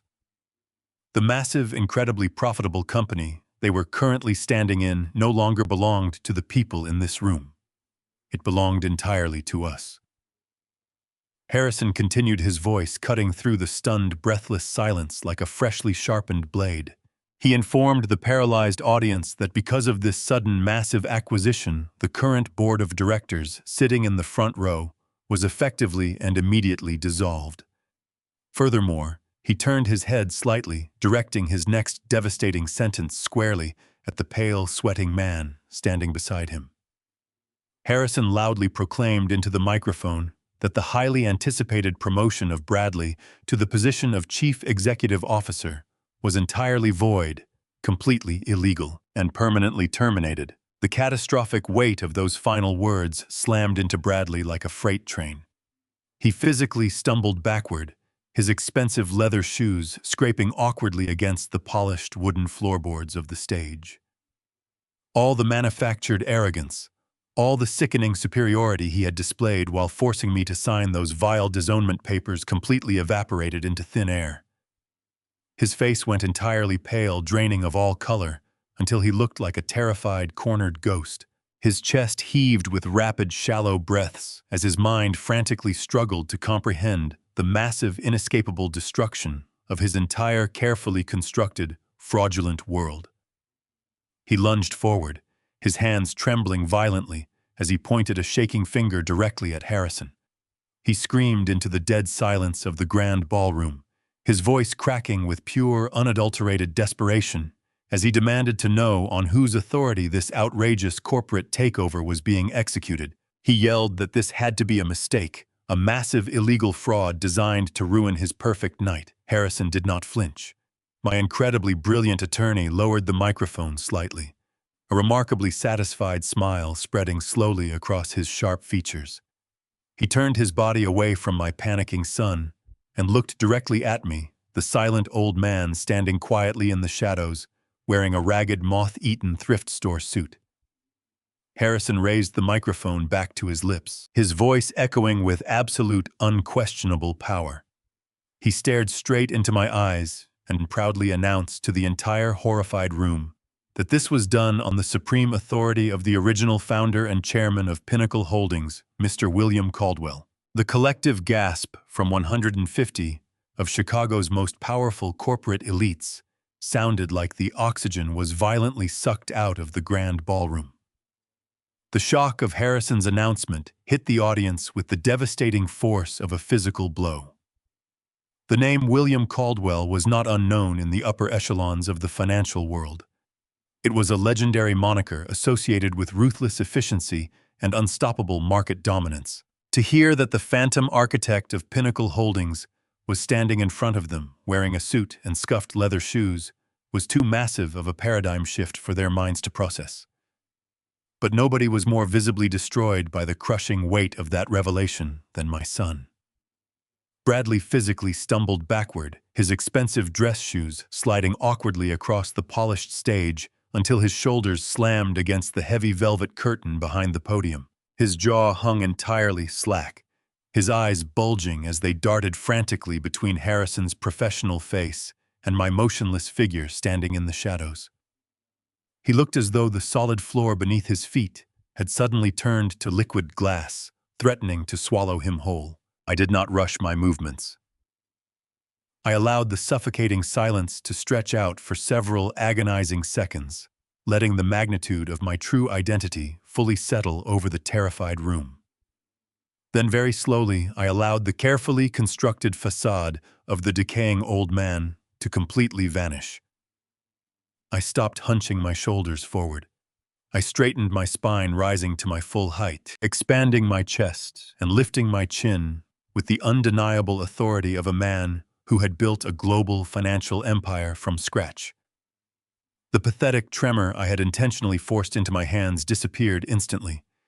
My previously vacant stare was replaced by a sharp, predatory gaze that swept across the vast ballroom, silently demanding absolute submission from every single investor who had looked at me with pity just 20 minutes prior. The transformation was so profound that a few people in the front rows visibly recoiled, taking a step back as I began to walk forward.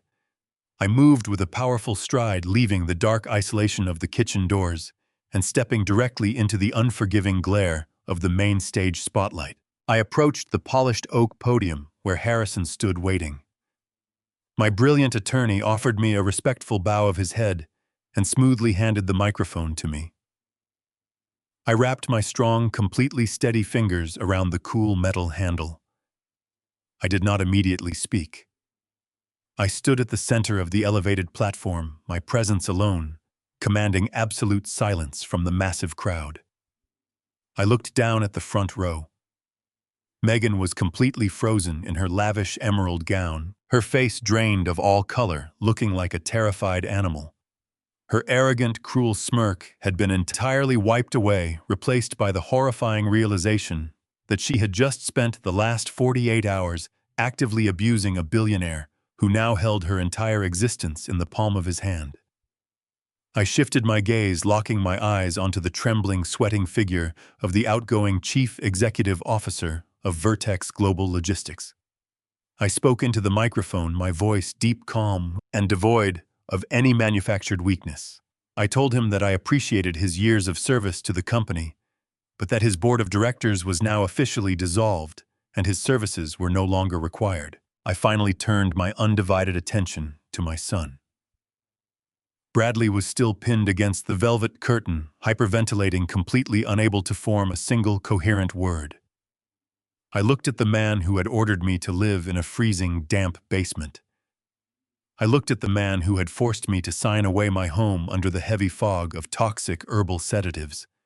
I felt no remaining parental affection for the desperate, pathetic creature cowering before me.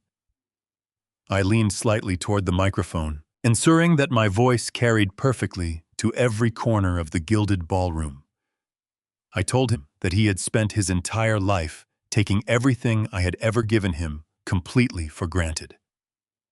I told him that he had looked at the sacrifices I made to secure his comfortable future and saw nothing but an exploitable resource for his own blinding greed. I reminded him that just 10 minutes ago on this exact stage he had arrogantly handed me a stack of legal disownment papers. I reminded him that he had explicitly demanded I surrender my rights, cut my ties, and completely exit his life forever. I let a cold, unsympathetic smile touch the corners of my mouth. I informed him that I was more than happy to honor his highly public request. I told him that from this precise moment forward, he had absolutely no father, no family, and no financial safety net to catch him when he inevitably fell. But I was not finished. I had to ensure that his professional destruction was just as absolute as his personal ruin. I looked out at the sea of wealthy corporate investors, the very people Bradley had planned to defraud with his fabricated merger announcement. I told them the absolute truth. I announced clearly that the incoming chief executive officer they were supposed to celebrate tonight was nothing more than a desperate, deeply compromised thief. I revealed that he was $8 million in debt to violent offshore margin lenders, and he had been actively bleeding their profitable company dry for the last 14 months to cover his disastrous market gambles. The crowd erupted into a chaotic symphony of angry gasps and furious whispers. Investors aggressively pulled out their cell phones, desperately checking their portfolios and firing off urgent messages to their financial advisors. I turned back to my son, cutting through the noise of the panicked ballroom with my commanding voice. I told him that a true corporate leader must be willing to ruthlessly sever ties to failure and decay, repeating the exact venomous words he had used against me in the evening. I took a deliberate step closer to him, locking him in a gaze of freezing steel. I spoke my final devastating judgment. I told him that as the new majority owner and ultimate authority of this company, my first executive order was to terminate him. I clarified that I was not just firing him for his incompetence and lack of moral character.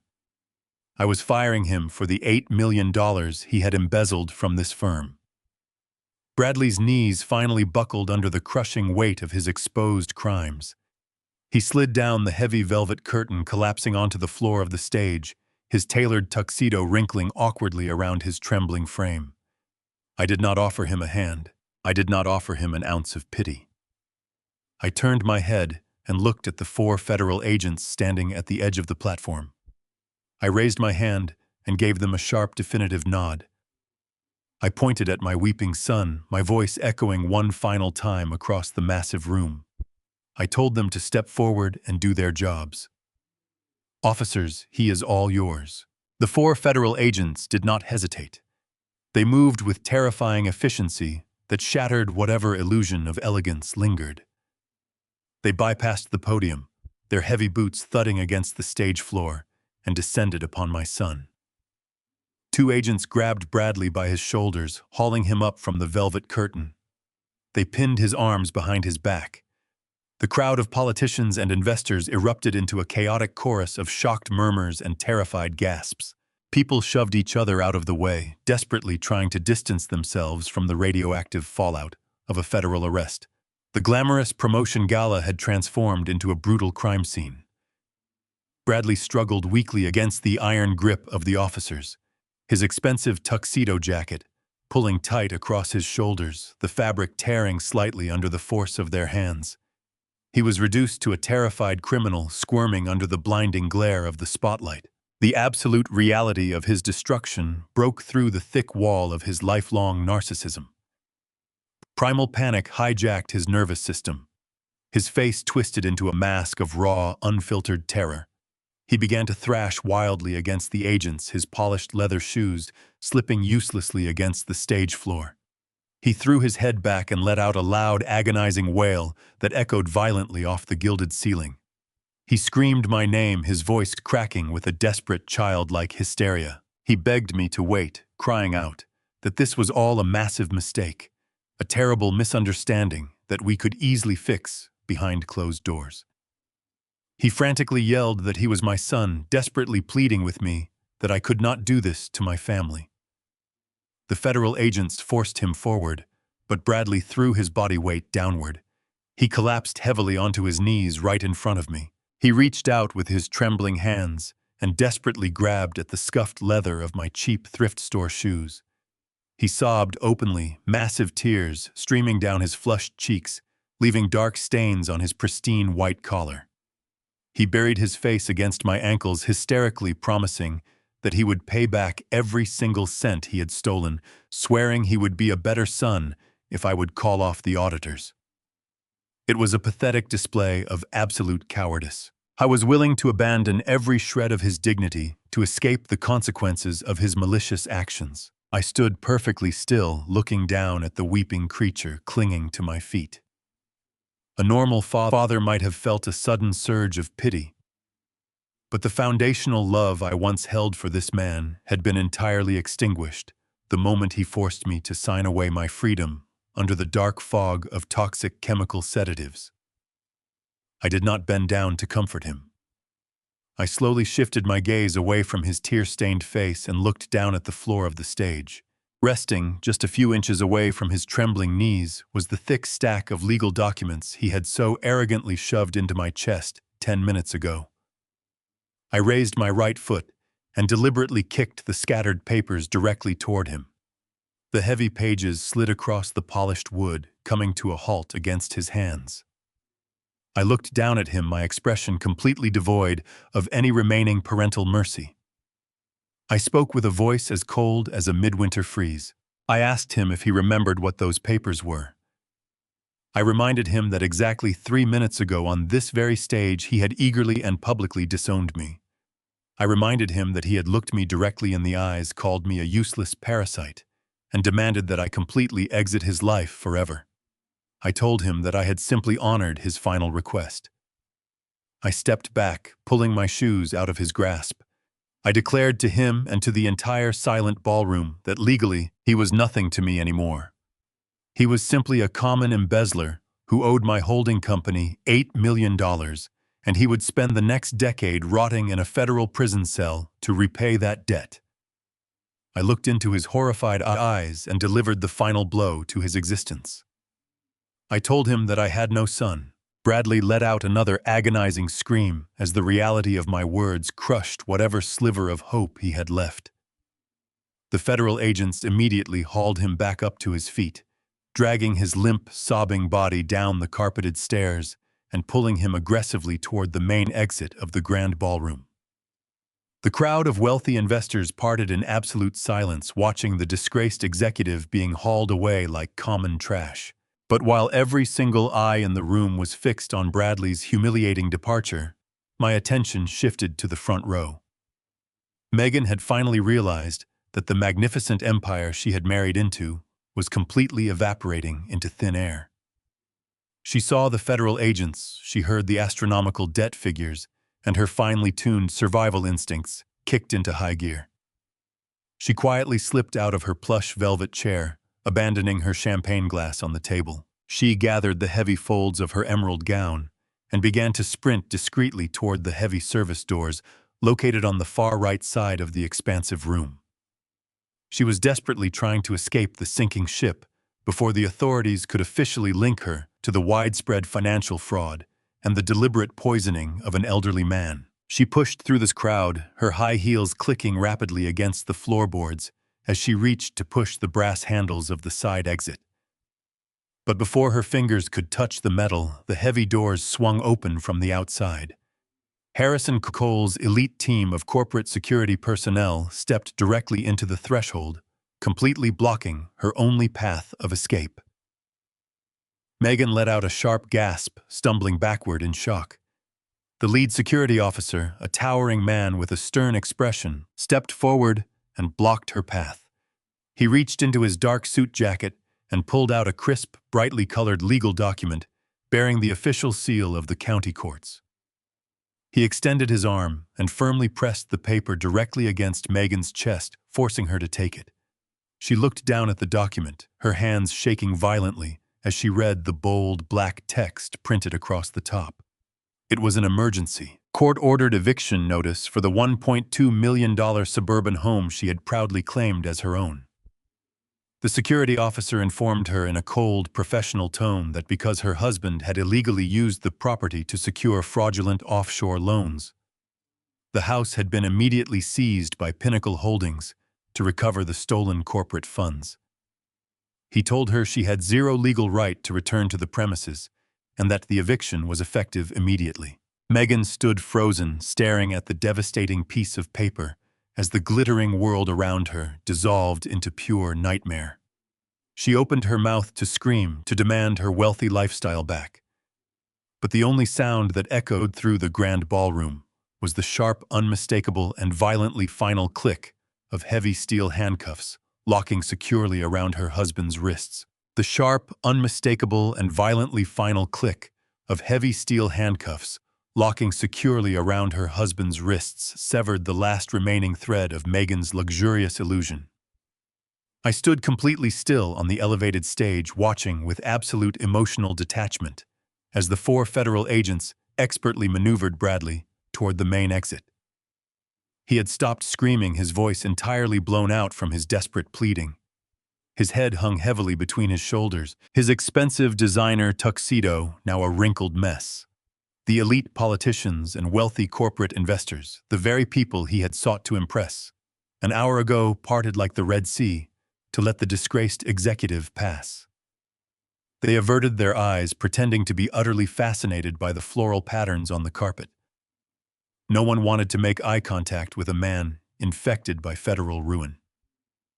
I slowly walked down the carpeted stairs of the stage, my scuffed leather shoes moving with a quiet, undeniable authority.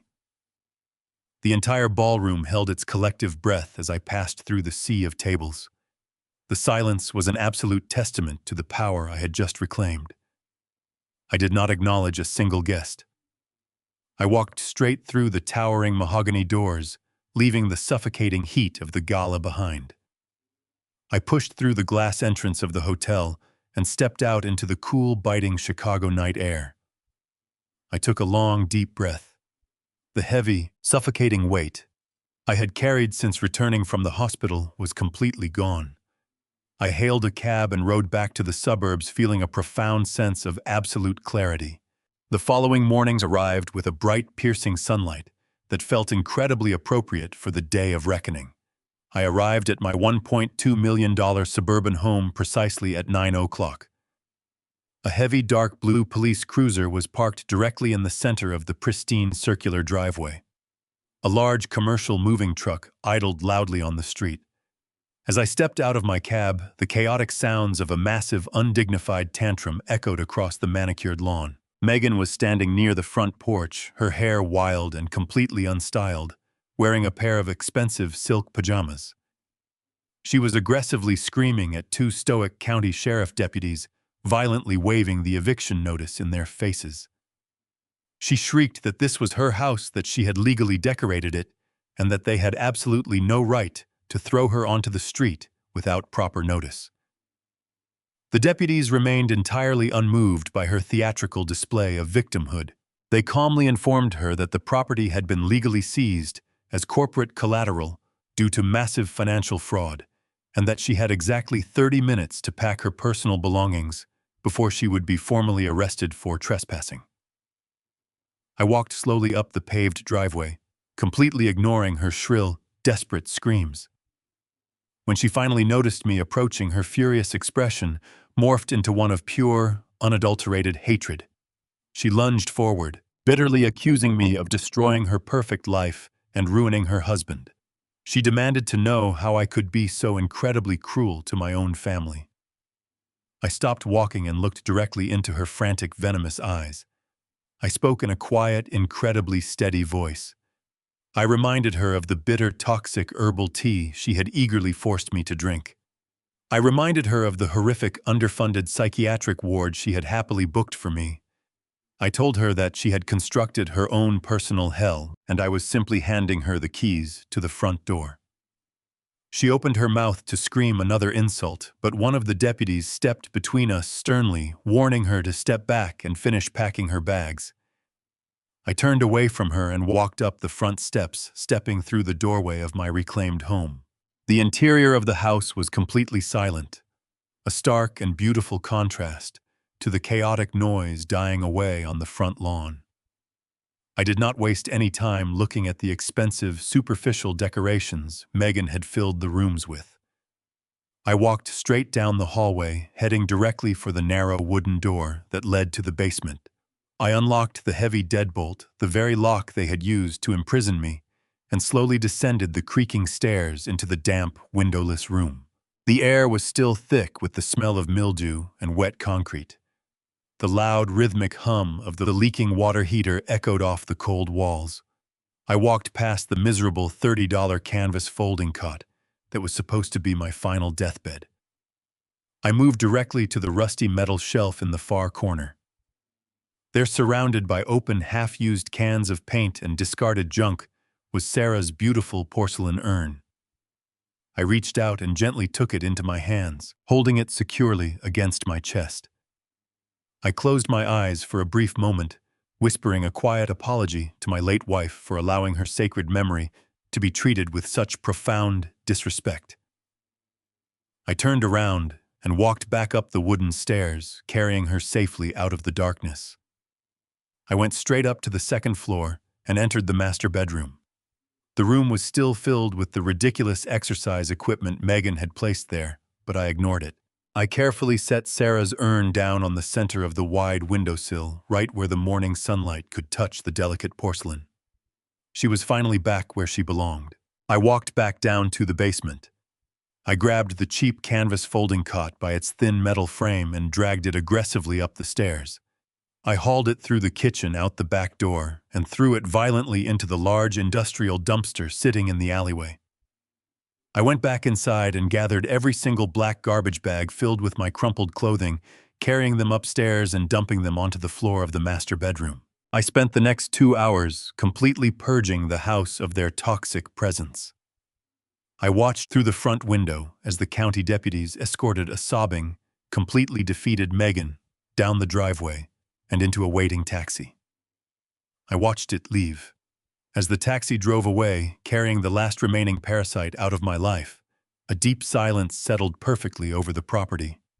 The insidious rot that had infected my home had been surgically excised. I walked into the spacious home office on the ground floor. The room felt entirely different now that Bradley's frantic, desperate energy was gone. I sat down in the heavy leather executive chair. I reached out and opened the sleek silver laptop resting on the glass desk. I typed in my highly encrypted security credentials, accessing the secure mainframe of Pinnacle Holdings. I had successfully eliminated the immediate threat, but my work was far from over. I looked at the vast, complex financial empire sprawling across the digital dashboard. I took a slow, deep breath, feeling the familiar, invigorating rush of absolute corporate power coursing through my veins. I am finally back exactly where I always belonged. It is time to rebuild not just a company, but a completely untouchable permanent legacy. 6 months have passed since that turbulent, defining morning in my suburban home. The freezing winter winds of Chicago have completely given way to the bright, warming sunlight of early summer, mirroring the profound transformation that has taken place within my own life. I am currently sitting in the expansive boardroom of my brand new penthouse office located on the 80th floor of the towering Pinnacle Holdings headquarters. The massive floor-to-ceiling windows offer a breathtaking, unobstructed view of the shimmering blue waters of Lake Michigan. The absolute quiet of this elevated sanctuary stands in incredibly sharp contrast to the chaotic, destructive noise my son had so selfishly brought into my world. I gently swirl the dark, aromatic coffee in my porcelain cup, taking a moment to appreciate the simple, profound beauty of absolute peace. The lingering shadows of betrayal have been entirely washed away by the brilliant light of relentless, uncompromising justice. The legal aftermath of Bradley's catastrophic corporate ambition was incredibly swift and devastatingly thorough. My elite team of forensic accountants and senior litigators handed the federal prosecutors a flawless, airtight case. They did not just expose his clumsy embezzlement scheme at Vertex Global Logistics. They systematically unraveled his entire rotten network of illegal offshore margin accounts and fraudulent real estate collateral transfers. The crushing weight of the insurmountable evidence left his overpriced defense attorneys completely paralyzed. Bradley did not even have the opportunity to stand trial. Recognizing the sheer impossibility of fighting the combined wrathful forces of the federal government and Pinnacle Holdings, he accepted a binding plea agreement. My former son was formally sentenced to 12 consecutive years in a maximum security federal penitentiary for wire fraud, corporate embezzlement, and aggravated identity theft. He lost his freedom, his pristine reputation, and his entirely fabricated future in a single devastating stroke of justice. Megan, who had proudly styled herself as the untouchable queen of the suburban elite, suffered a remarkably different, but equally poetic form of absolute destruction. When the authorities seized the $1.2 million house to recover the stolen corporate funds, they also liquidated all of her heavily financed luxury vehicles and frozen banking assets. Bradley had recklessly attached her name to several of his toxic offshore accounts, leaving her completely drowning in the massive, crushing wake of his $8 million debt. The wealthy socialites and powerful corporate wives she had so eagerly tried to impress at the promotion gala instantly turned their backs on her, treating her like a highly contagious disease. Without my financial safety net to catch her, the harsh, unforgiving reality of the real world finally crashed down upon her shoulders. I recently received a brief, highly informative update from my private investigator. Megan is currently living in a cramped, incredibly run-down studio apartment on the neglected outskirts of the city. She is working grueling back-to-back double shifts as a waitress at a greasy 24-hour diner just to afford her basic groceries and mounting legal fees. The woman who once wore $5,000 emerald gowns and arrogantly condemned me to a psychiatric ward now spends her exhausting nights wiping down sticky laminate tables for spare change. However, I did not orchestrate this massive corporate takeover simply to hoard the recovered wealth or revel in their miserable downfall.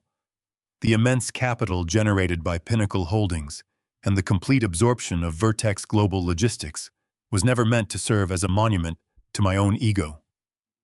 I recognize that true power is not measured by the absolute destruction you can inflict upon your enemies, but by the profound, lasting good you can build from the remaining ashes. I funneled a significant portion of my recovered assets into a brand new, highly structured philanthropic endeavor. I proudly established the Sarah Caldwell Foundation, naming the organization in loving permanent memory of my beautiful, deeply compassionate wife. The foundation is fully dedicated to providing comprehensive, full-ride university scholarships and intensive financial literacy programs for underprivileged youth across the city of Chicago. We actively seek out the incredibly bright, fiercely determined young men and women who have grown up in the harsh, unforgiving shadows of poverty. We look for the resilient kids who inherently understand the profound value of a single hard-earned dollar, The ones who know that true success is built through honest sweat rather than manipulative greed. Every single day, I review the promising applications of these remarkable students. I see the genuine hunger for knowledge in their eyes, the exact same pure, uncorrupted ambition that I mistakenly thought I saw in my own son so many years ago. By investing heavily in their bright futures, I am actively replacing the toxic, arrogant entitlement Bradley brought into this world with a powerful, enduring legacy of genuine hope and absolute integrity. I take a slow, deeply satisfying sip of my hot coffee, letting the rich, bold flavor awaken my senses. I look down at my hands. They are old, weathered by time and marked by decades of relentless labor, but they are completely steady. The pathetic, violently trembling old man that Bradley and Megan thought they could so easily manipulate and discard never truly existed. He was merely a temporary, highly calculated illusion, a tactical shadow I wore to expose the terrifying monsters hiding perfectly in plain sight. The profound pain of losing my only child to the dark, consuming abyss of corporate greed is still an immense, heavy burden to carry. There are quiet, solitary nights when I look at Sarah's beautiful porcelain urn, now resting safely on the polished mahogany credenza in my executive office, and I wonder where we went so terribly wrong in raising him. I wonder how a boy who was given absolutely everything could somehow develop a heart made entirely of freezing ice. But that lingering sadness is consistently overpowered by the incredible, undeniable freedom of protecting my own human dignity. I refuse to be a passive, helpless victim in my own life story. I refuse to let my hard-earned legacy be corrupted, stolen, and weaponized by two people who lacked even a basic ounce of moral character. I fought back with the exact same ruthless, uncompromising precision that I had used to conquer the financial world for decades. I deployed every strategic resource available, utilizing my vast network to systematically dismantle his vile schemes, and I successfully reclaimed my entire existence from the very jaws of absolute ruin. I closed the silver laptop on my desk, the glowing screen fading to black. I stand up from my chair and walk slowly toward the massive glass window, looking down at the tiny moving lights of the city far below. It is a vast, complicated world filled with both profound cruelty and immense beauty. I know that I cannot fix every single injustice that exists out there, but I have successfully neutralized the one that directly threatened my own home. I close my eyes and take one final remarkably deep breath of the perfectly cool, filtered air circulating gently around the quiet room. The long, agonizing war is officially over, and the enduring peace I finally secured is priceless. Blood makes you related, but loyalty, respect, and unyielding integrity are what actually make you a family. I spent my entire life breaking my back to give my son a life of comfort, only to watch that comfort mutate into ruthless entitlement. Never allow your deep love for your children to blind you to the monsters they might be becoming. You simply cannot buy character, and you cannot save someone who sees your kindness as weakness. Sometimes, the most profound act of personal courage is having the strength to cut out the cancer yourself, even if it carries your name. If my story struck a chord with you today, please hit that like button to support an old man who fought back. Subscribe to the channel so you never miss a new story. Tell me in the comments what you would have done in my shoes. See you next time.